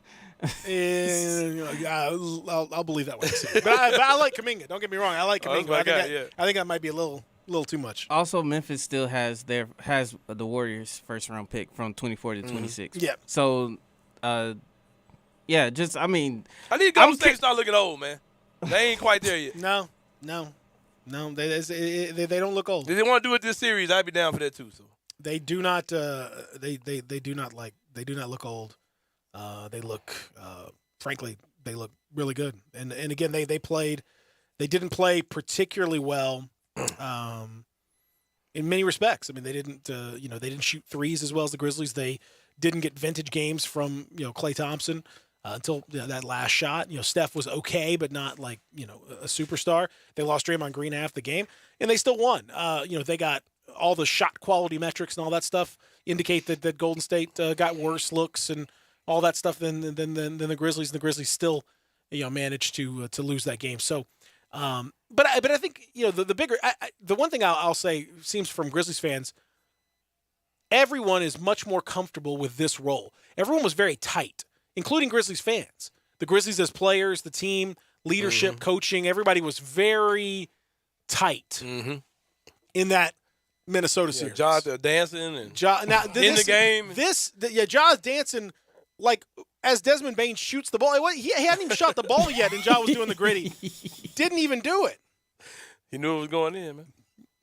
So, at the end of the day, man, this is a much more comfortable role for the Grizzlies, and it's kind of what I expected. I expected the Grizzlies. The Grizzlies played better in that game yesterday than in any of the games of the Minnesota series, including Game 2 when they blew them out. This was the best. They looked like themselves. They played like themselves. Had bad Dillon, so you know it was the Grizzlies. Had bad offensive Dillon, but he was really good defensively. That's typical Dillon. You have to always play that. How much do his dumb shots cost you versus how much is his defense helping you? Somebody said Dillon was taking 25-foot floaters. Man, everything he takes is a floater. The man said Dylan was shooting 25-foot floater. I mean, does he not? Everything he takes is a floater. Oh my God, that's It so just funny. goes right, just up a million miles in the air. Man. And every Dylan, I mean, how many of his 13 shots he took yesterday were you like, that's a good shot? Like two? Done. Maybe? Not even his layup. At least two. I think when he dunked, he had the one dunk late in the fourth quarter. That's fine. No problem. Yeah, people be like, man, Dylan's got to get to the basket. Every single time you're like, when he goes to the basket, he looks ridiculous, man. But at least he's closest to the rim. At least he's closest. Is that his first dunk of the year? Like, Bro, when's the last time that man dunked? There's one thing. I was upset when Dylan was doing the stupid stuff he does. But at the end of the day, man, like I say all the time, NBA is entertainment. If you're not entertained by the crazy stuff Dylan does, like I don't know. Just crazy. Yeah, but I am upset about. I will say this about Dylan. This did bother me. There was a sequence in the last few minutes of the game where Dylan was just doing a lot of barking and a lot of like yelling at guys and, oh come on, kind of like somebody scored on the backdoor cut, and Dylan just like started going wild on the court. I'm like, man, that ain't it, man. Especially when the bad shots you've taken this game, and then who was he jumping? Who did he jump ball against? The one that went out of bounds where BC couldn't handle. Was that? Because if we had secured that jump ball, we would have had the ball. Was that Wiggins? We would have been up 2 with the ball, right? If we'd have got that jump ball. Might have been Lee. No, I think about Anyway, man, Dylan was just doing the most, man. Oh, it was Dylan was it was all You may have to say he was shooting 25-foot floaters. All of Dylan. It was every bit of Dylan. Dylan is like. It's always too much. Yeah. It's always. But you know that it's a deal with the devil. You know what you're going to deal with. I mean, that's the deal with Dylan is he's going to give you, incredible defensive effort. He's going to be just, chasing thirsty dog. and the price you pay for that is that he's going to take a thirsty dog. Don't know who to bite and who not to bite. He's going to take 5 to 10 thirsty shots, dumbass shots, and sometimes they go in. Hey, when they go in, and praise sometimes God. they don't. And yesterday they weren't. But again, you can't fault. He was a +9, I think, in his minutes. Like you can't fault his. I mean, he's a positive for the team. He's a very frustrating player. And think about Dylan. I say this all the time. I mean, very frustrating player. Think about Dylan. The stuff he's doing. It's not selfish. Like it's not like he's trying to get his. He's trying to win. He thinks that's what he needs to do at that moment. Oh Lord, I'm gonna flip the whole table. He thinks that's what he needs to do at that moment for the team to win the game. I was adjusting myself, and the whole table almost flipped over. Yeah, glory to God. Hey, but I get angels around me, won't let it flip over. But no, man, like I never knocked like Dylan. When Jesus knocked your earbud down. Exactly. No, I was calling on him because I lost because I dropped. But no, Keith W says Dylan Brooks is like watching Tiger King. You know it's a train wreck, but you can't stop watching. Yeah, I mean, I don't know. It's a success. I mean, he's a success. It's a general positive thing, but it's so frustrating. I will can't say this imagine about coaching Dylan Brooks. I can't imagine coaching him. I will say this about Dylan. Last year, Dylan had a great playoff. I think he was averaging like 25 points a game in the playoffs against Utah in the first round. This year, it feels the feeling of Dylan might not be here next year feels more real. I was getting ready to ask you that. Like it just feels like, and I've got some ideas where I think might happen, but I don't even want to talk about that till the season's over. But it just feels like no matter how this season, even if we end up with a championship, it feels like Dylan Brooks won't be back next year. Y'all lied to me about Dylan too, man. I don't want to talk about that right now. If they win a championship, I think Dylan will be back. Perhaps. Yeah. Beyond that, though, I don't. I mean, but I've thought that before. I don't know. Dylan's a unique guy, man. He's a unique dude. I don't know. It's a fit. It's a fit with Memphis. Mm-hmm. Oh yeah, for sure. Whether it should be, shouldn't be. What does that say about Memphis? I don't know, but he's a fit. Right. He's a fit with Memphis as a city. Dude from Toronto. He fits. He's a cultural fit. He's a cultural fit, man. Thirsty dog. But that's. And when he wears his braids, it makes him look like a straight lunatic. You like lunatics. Gotta have one. He looks like a madman with his hair. My wife was watching the game with me, which is she's unusual. She's not really a big sports fan. But she's like, I want to watch a Grizzly game. And she said, why does he do his hair like that? She's like, it's just this. He didn't need to do that. It's part of the thing. I know. Mrs. Epson. I know. I told him that. I told makes her him look imposing. I told her that. I said it's kind of his shtick. It's kind of his deal. She's like, he doesn't need to do that. He's a handsome guy. Why does he need to do that to his hair? It looks like little devil horns. I know. Yeah. It's just. I don't know. And it seems to be catching on. It seems to be gaining some popularity around the league. There's a few other guys I've seen kind of flirt with some similar situation. Anthony Edwards was kind of flirting with a little similar kind of situation. Yeah. So, they lied to say that man cut his hair. That man cut his hair. He restyled it. That's different than white people. Y'all gotta stop this stuff, man. If you don't know what to say, just don't say nothing. Oh, he got a haircut. No, he didn't. Like a mad dog. Nah, they need to be muzzled, man. Y'all gotta stop that, man. Stop that, man. Somebody, man. Oh, he got a haircut. No, you didn't. Got a haircut. Got his ears lowered. That's the kind of thing we like to say. That is true. Y'all that's classic us. We like to do that. That's fun. We have fun with that. Y'all stop all that, man. Got his ears lowered. Look at that. Hey, you working hard or hardly working? Huh? Come on. Think about that weather. Somebody got a case of the Mondays today. Am I right? Come on. Hey-o. Hey-o. Look at y'all, man. Yeah, according to my inside sources, we are so. Anthony Edwards got a haircut. Like, no, he didn't, bro. He got his hair rebraided. What are you doing, man? He got a hair rebraid. According to my sources. My sources at the barbershop. Got chopped up. Ja with his locks. Got a chop session. He got lined up. Get out of here. Ja got a retwist. All right. So that's what we do. That's how we roll. All right, we'll come back. We'll I think Dylan got a sew-in over the weekend. Go ahead. I'm done. Real Sports Talk, Sports 56.98.5.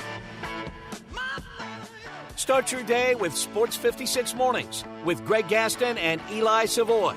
Weekday mornings from 7 to 10, right here on Sports 56 and 98.5 FM.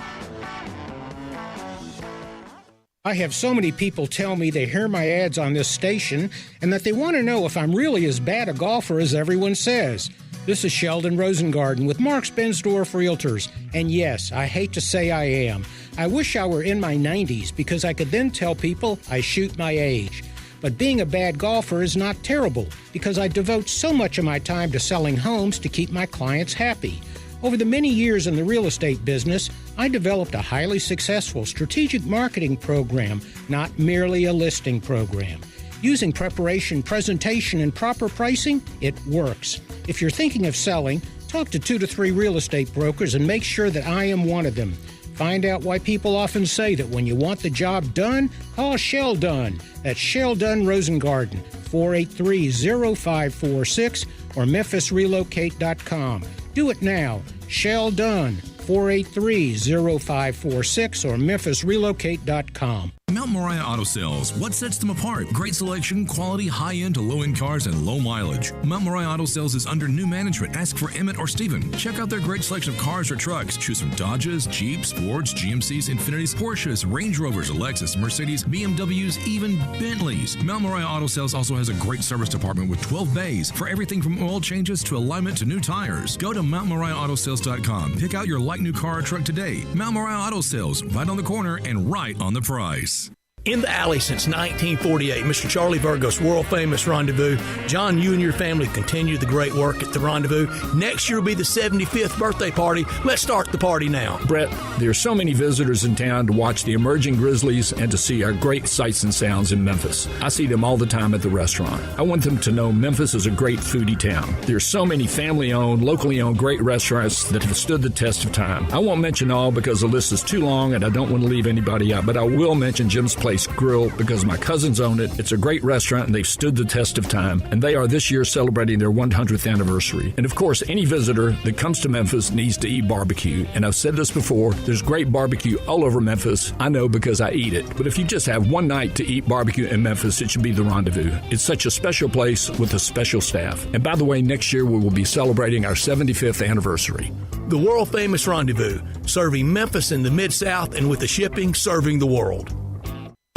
Brian Elder's Roofing Solutions. If you have damage to your home and have your insurance carrier involved, you need a great contractor. You also need a team that has seen claims of all shapes and sizes, residential or commercial. After our inspection, we'll share our findings and give you our professional opinion. Some people say you get what you pay for. However, our opinion is free. Trust the name you can depend on, like the tens of thousands of families Brian and I have served over the past 20 years here in the Mid-South. Brian Elder Roofing. We'll measure your roof from outer space and share our team's experience for your property and claim. Repaired roofs, replacement roofs, big roofs, tiny roofs, insurance roofs, flat roofs, TPO roofs, asphalt roofs, tile roofs, slate roofs, metal roofs. If your roof needs some love, call me. 901-867-0303 for Brian Elder Roofing and Contracting. Call 867-0303. Brian Elder's Roofing Solutions.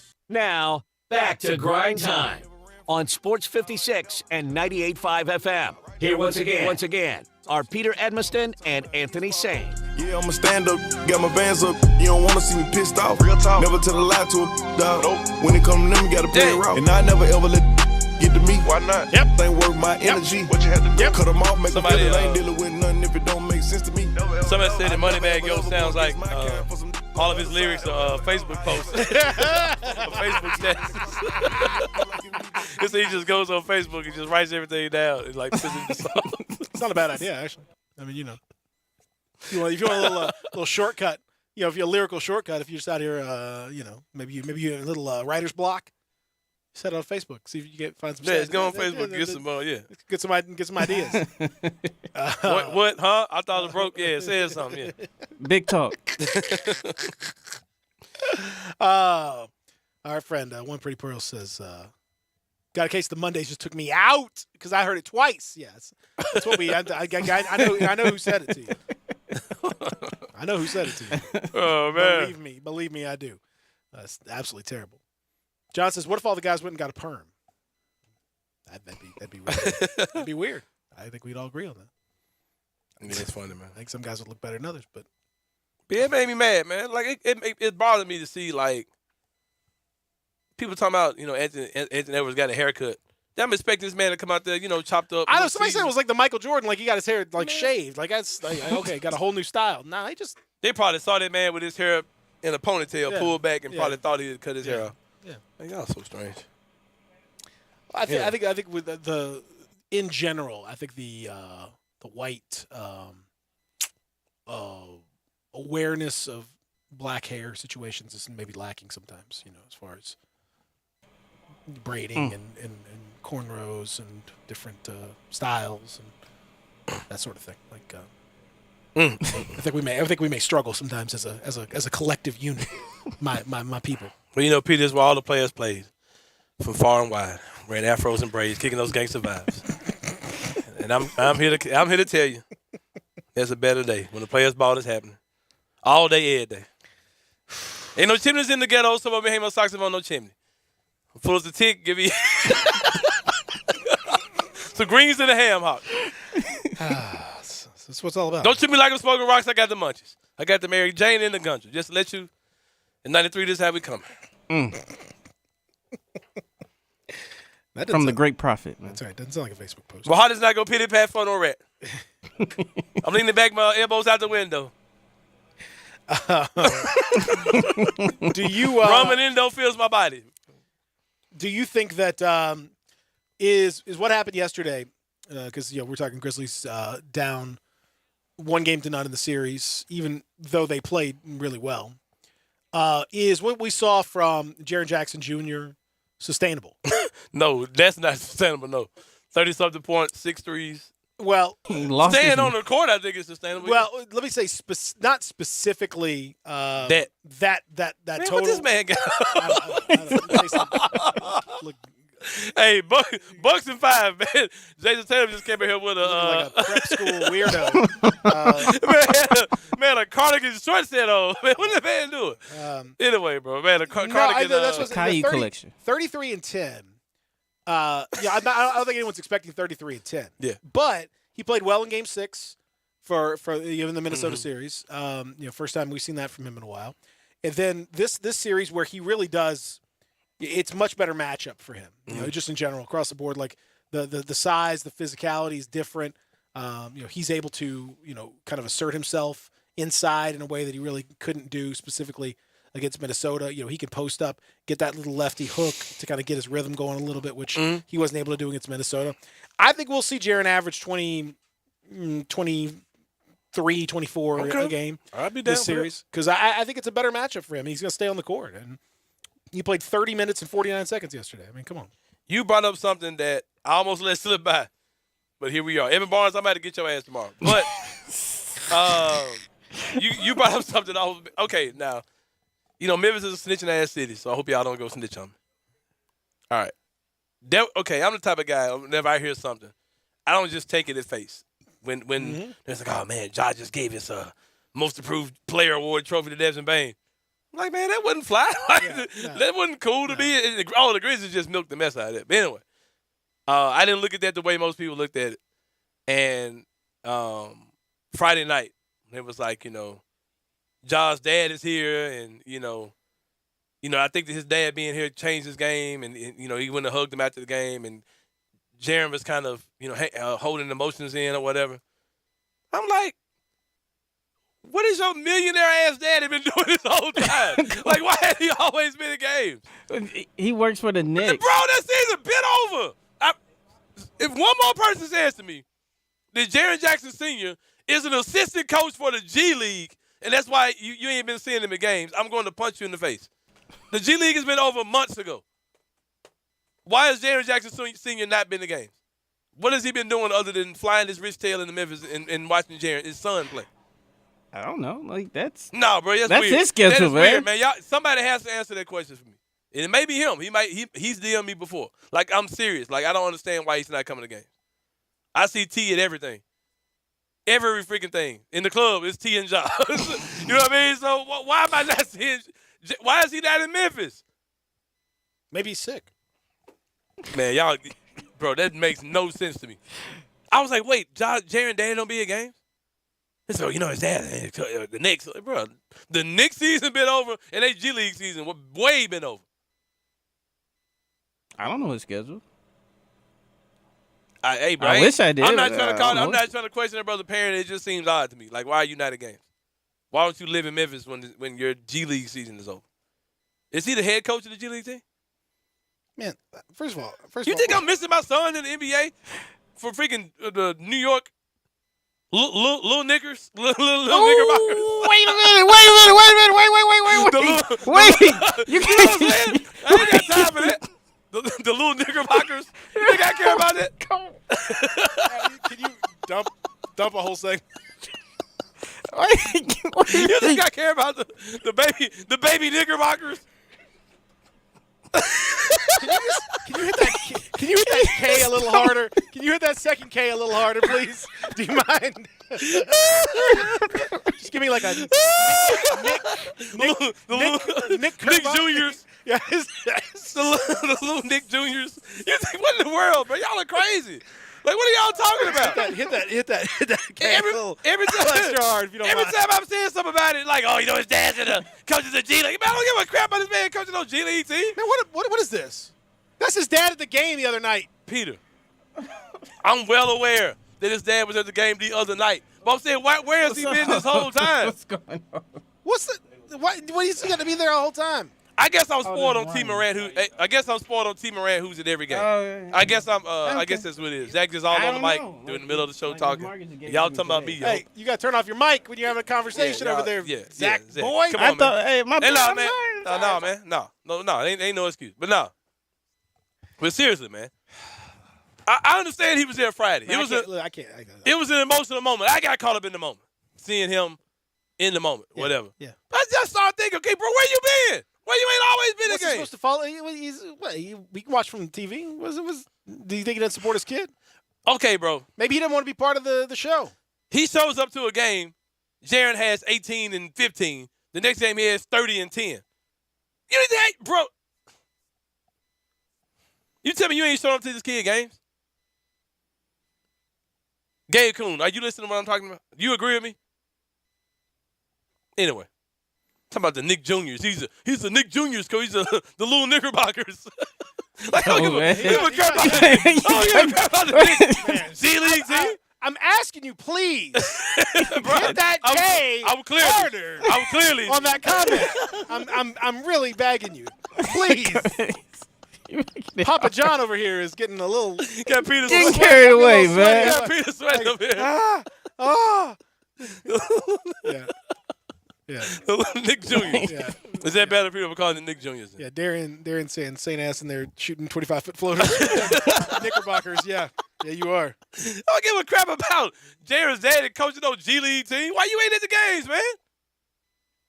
How you know Jaren ain't really like feeling some type of way? Like, man, I ain't seen my dad out here in months. I'm sitting looking at T flying around with Usher and Moneybagg with him. My dad's over there playing with the little Knickerbockers. Like, what are y'all talking about? What are y'all talking about? See what I'm talking about? I can't See do what I'm this, saying? man. I can't do this. Man, you know what? You know what, Jaren? If you need a father figure, I'm not much older than you. Why are you assuming? I gotta start giving my boy. Come on there, give my boy a hug, man. No. Why are you assuming that Jaren needs this? They felt like talking about it on television. His dad's here, and look at Jaren. Give his dad a big hug. Come on, man, the man needs his daddy, man. He wants his dad there. He's happy his dad's there. How would you feel if you're the second player? If it's John and Jaren, y'all are attached at the hip. My dad never listens to this show. And I look up and I see T. Morant. But I know my dad has been listening to this show. My dad never listened to this show. I don't think one time he's listened to my dad. I mean, that's Peter, what it is. y'all think I'm joking, bro. I'm being dead. How do we know that Jaren doesn't feel away? He's seeing T. Morant. How do you know he does? Living the superstar dad's life. And how do you know he does? My dad is coaching the Nick Juniors. Jaren, I saw Jaren Sr. and T. Morant talking not too long ago. They're totally different dudes, man. Still, man, how you know he don't feel away about it? How do you know he does? How you know he? I bet that man dad ain't never been in a game. Why would you assume he does? Because we saw the man have the two best games of his life since his dad decided to show and give him a hug. Man, I mean, you know Jaren's a different beast, man. Y'all know I'm telling the truth. You make some of these assumptions. Y'all know I'm telling the truth. A lot of texters saying that they're real uncomfortable with this segment. I agree. Pearl, Calvin, everybody.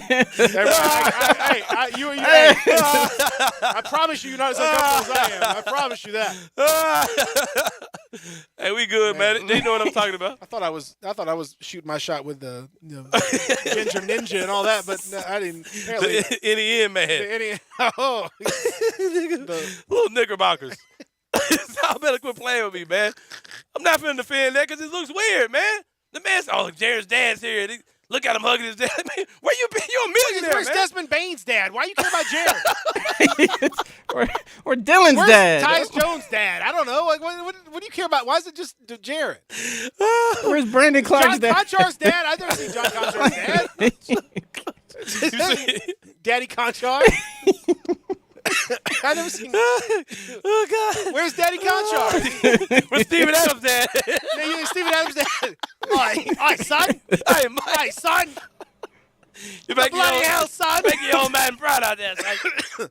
Oh man. I can't deal with this. If I can't deal with this. If there's anybody on the team that you can say, I bet that dude needs his dad to be there to make him to pull out the best in him. What? That's gonna be Jaren. Jaren, if you need a father figure, man, I'll be there, man. I will be your father figure. Baby. With your tiny hand in mine. Baby. I'll be your preacher, teacher. Man, bro. Y'all ain't got to agree with me, man. I know what I'm talking about. I just know this is Y'all know I'm right, man. It's just strange. Like, bro, you're a millionaire. Like, why are you not just on Papa John's favorite segment. Sponsored by Papa John's. Hey, we gonna get it. Brought to you by the entire show. Sponsored by not the company, but just the guy. Papa John himself. I'm very excited about this. Bro, y'all know I'm telling the truth, man. It's weird, man. I want to find out where's Desmond Bain's dad. Where's John Conchar's dad? Where's Yves Pond's dad? Killian Tilly. Peter. Yeah, where's Mr. Tilly? Where's Steph Curry's dad? in Memphis, in every one of Steph Curry's games, you see Steph Curry, or you see Dale Curry sitting there. Yeah, where's Klay Thompson's dad? Where was Karl Anthony Towns at? Come on, man. Well, Klay Thompson, that's a whole nother story. That's right. Exactly. I don't understand it. Me personally, man, if Gabe in the league, man, that's my job. Being Gabe's dad is my job if he gets to the league, period. Because I'm going to be at everything. Be just like T. Broke. That's what I'm saying. You just have my broke tail in there, living off Gabe. Supporting that man. For real, man. This dude's weird. All right, we'll just like Kobe Bryant. Like, how is your dad in the NBA, but your hero is Michael Jordan? You just bad parenting, man. Come on, man. Y'all better quit playing with me, bro. Oh, man. Son, Jaren Jackson Sr., I love you, man. I'm challenging you today, though. Be at Jaren's games, man. Look what he does when you're there. Maybe he said, Dad, I don't want you in my games. I doubt it. But you don't know that. All right, I got you. You don't know that. You're projecting your own paternal situation. You know, I feel that. My dad is. I don't have that same need. So you think your dad don't listen to this show? I know he doesn't. I don't think. I know he doesn't. 100%. All right, man. David says I was sitting next to Juan Toscano Anderson's dad. Exactly, exactly, bro. Y'all better stop playing with me, man. Them dudes. Come on, Jaren Sr. Your son's a legacy. You were in the league. How you ain't there? Who was sitting next to John Conchar's dad? That's what I want to know. Fletch. Oh, that's a different discussion there. All right. Yo. We'll take a break. We'll come back. Real Sports Talk, Sports 56. Add a little fun to your lunch break. Join Johnny Radio for Sports 56 Happy Hour from 11 to 1 every weekday on Sports 56 and 98.5 FM. Hi, everyone. This is President Donald J. Trump, and I'd like to invite you to join me and patriots from all over the country at the American Freedom Tour in your wonderful city, Memphis, Tennessee. I will be there live and in person on Saturday, June 18th, with a conservative dream team of my son, Don, Kimberly Guilfoyle, Mike Pompeo, Candace Owens, and many more. We'll all be motivated, excited, and ready to make America great again. This historic event happens just once in Memphis on Saturday, June 18th. I hope to see you there. You cannot afford to miss this one. America's best is yet to come. So let's do it together. Go to AmericanFreedomTour.com and get your tickets now while they last. They are going to be selling very, very quickly, as usual. I love you all. I will see you there. Go to AmericanFreedomTour.com for tickets as low as $9. And for a limited time, enter promo code AMERICA for a special discount. That's AmericanFreedomTour.com. Once again, AmericanFreedomTour.com. There's no ifs, ands, or buts about it. SeatGeek is your go-to app for the best seats in the house. Concerts, festivals, comedy shows, and right in my wheelhouse, sporting events of all types. They are the highest-rated ticketing app. Why? Because there are so many satisfied customers. SeatGeek scours the web and puts tickets all in one place to make buying simple. They also rate every ticket to make sure you're getting the best deal available. Get your butt off the couch and into the best seats at the biggest events around. Transparency is the key to the best deals. That's what you get with SeatGeek, the best search engine to find the top tickets and the best bargains. And you can get $20 off your first purchase with promo code GASMAN at SeatGeek.com or on the SeatGeek app. That's promo code GASMAN for $20 off your first SeatGeek order. SeatGeek, get your seat in a seat. Download the app today. Anywhere fans go to cheer on their team, there are behind-the-scenes MVPs ensuring everything is game day ready. We see you, Joe, fixing seats so every fan can enjoy every game. And Allie, who keeps her stadium running smoothly from the moment the first game starts to the last play of the season. At Grainger, you're our MVPs, and we're always here for you with supplies and solutions for every industry and 24/7 customer support. Call, click Grainger.com, or just stop by. Grainger, for the ones who get it done. Esquire magazine just declared this the era of the great steakhouse, and Memphis happens to boast one of the finest steakhouses in the country at 117 Prime. Perfect steaks cooked over seasoned hickory wood for the ultimate flavor. The experience doesn't stop with the great steaks. There's also the seafood towers. You heard that right, seafood towers with oysters, clams, lobster tails, tuna tartare, and crab claws. They're a stunning sight and a dining delight. Add in the sommelier curated wine list designed to complement the world-class steaks, and you have a meal to remember. You have 117 Prime. Now, back to Grind Time on Sports 56 and 98.5 FM. Here once again, are Peter Edmiston and Anthony Sand. A cop car with a pistol on my hip like I'm a cop. Have you ever met a real nigga rock star? Man, y'all crazy. This ain't no good talk, this a clock. And the more I think about it, the more I know I'm right. You can say what you want. There's no way in the world that a team markets you as the top is the two guys, the 1A and the 1B, or the 1 and 2, whatever they market John Jarrett is, and you're watching your teammates' dad be that dude on the sideline, and you know your dad is willing and able to do that same thing, and he ain't there. Well, that's gonna bother you, bro. I don't care what y'all saying. I hope you can make a bet on FanDuel Sportsbook. Will Jared Jackson? Will Jared Jackson's dad show up? No. I'm putting the money straight up. No. You can find out a whole lot more because the playoffs are into the second round. And you can make every game feel like Game 7 on FanDuel Sportsbook, an official partner of the NBA. Throughout the playoffs, all customers, that's right, all of you, can place a no-sweat same-game parlay each week. You'll get up to $20 in free bets if you don't win. You know what? FanDuel's got tons of ways to play. Maybe if we ask them really nicely, they'll throw that Jared Jackson Sr. Prop bet up. Best of all, when you do win, you'll get paid faster than a Grizzlies fast break. You're new to FanDuel? Just download the FanDuel Sportsbook app and sign up with promo code BIGHEAD to get your first bet risk-free up to $1,000. Once again, that's promo code BIGHEAD. And if you've already got an account, you're all set to bet. No sweat. Either way, you'll get up to $20 in free bets if your same-game parlay during the playoffs doesn't win. FanDuel Sportsbook, an official partner of the NBA. Got to be 21 or older and present in Tennessee. Refund issued is non-withdrawable. Free bets expire 7 days after receipt. Max free bet $20 per week. Restrictions apply. See full terms at sportsbook.fanduel.com. Gambling problem? Call Tennessee Red Line 1-800-889-9789. All right, so we'll talk a lot more about Game 2 tomorrow on the program. Also, tonight you got 2 more Game 1s. The other 2 semifinals that have not started yet are getting underway. Heat Sixers, Joel Embiid out for at least the first 2 games. Big loss for sure. And then you've got Mavs and Suns. Anthony saying, what do you think? It really sucks that Joel got out like that, especially when they were up so big. Seems like every year is something that kind of takes away from their season. Last year it was a couple of years ago, Ben Simmons was out for I think most of the playoffs. Embiid had the knee stuff last year. They were at one point the team I was picking to come out of the East. No, that's not happening. Miami's going to get them up out of there pretty soon. I think by the time that Embiid comes back, that series is going to be so out of hand that it's going to be looking bad for them. You said Phoenix and Dallas is tonight, right? Mm-hmm. Yeah, that's going to be an intriguing series to see what Phoenix does with a juggernaut scorer like Luka Doncic, a guy who can kind of will his team to wins. One of the better players in the NBA. Of course, Luka Doncic. Not really sure what the status of Devin Booker is. He played in the last game, but he wasn't, the same. They got in trouble, of course, for doing some foul play with the injury report or whatever. I've got Phoenix winning that series. I think all of these series. I think both of the series that are left in the West are going to be really good. Those 4 teams left in the West. I think there's going to be 2 very competitive series where you're going to see a lot of going back and forth, a lot of big shots. Guys just rising to the top. So I think that series is going to probably go 7 as well.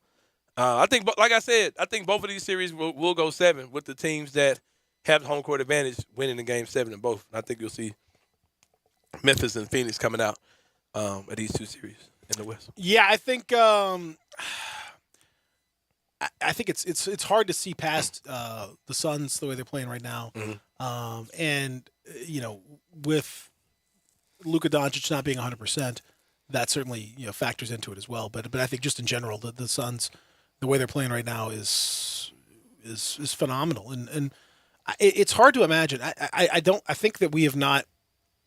Maybe we'll have more time to kind of sort of think about it when his career is over. Mm-hmm. But I mean, Chris Paul, the transformation he's made. I know there's some dirty plays. I know there's some issues, things like that. But man, this guy 4 years ago was being traded along with 2 first-round picks and 2 pick swaps for Russell Westbrook just to get rid of the contract.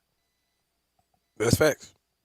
And now he is looking like one of the elite point guards. I mean, he is helping to lead this young Suns team to best record in basketball. They look phenomenal. They're an amazing fourth quarter team. He didn't miss a single shot in the clinching game. Entire game. I mean, stuff that's just crazy. Like I can't think of a guy who has transformed his image so positively in the last, like at this stage of his career. Yeah, I was on Facebook the other day, and some gentlemen were. I'm sorry. Send your condolences, please. Now, I think it was a conversation started by a former University of Memphis player, and he's a high school coach at one of these schools. Marcus Moody was the person who started the conversation. And he said who was the better player, Chris Paul or Jason Kidd.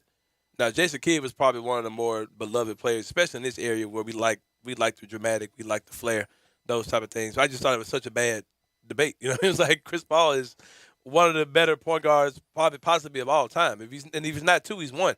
And he's definitely top three, no matter how you want to look at it. And the thing I said that differentiated those particular players is how good Chris Paul has been. Because his prime is over. You know what I mean? His prime is over, and he's still very good. He's still an elite-level point guard in the NBA. And he reinvented himself. He reinvented his image totally from the player he was with the Clippers.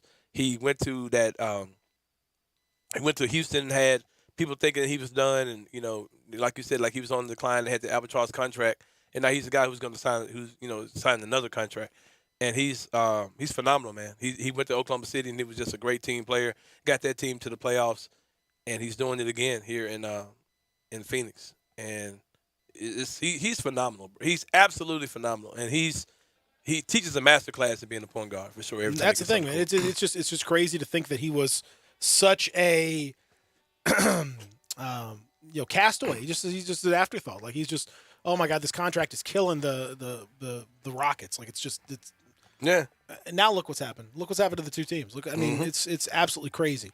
But that's why some teams get it, and some teams don't. So he's now moving on. I think as far as the series go, I can't pick it. I can't pick against Suns. I just can't. You can't do it. Devin Booker be healthier, even with Job. Even with Luka playing out of his mind, it's not gonna be enough. Yeah, it's just that. That's just the way it is. We got to get out of here. Coming up next, of course, you know it, you love it. It's sports time. 3 to 6. Everybody enjoy yourselves. We'll talk to you again tomorrow from the Family Leisure Studios. Good night.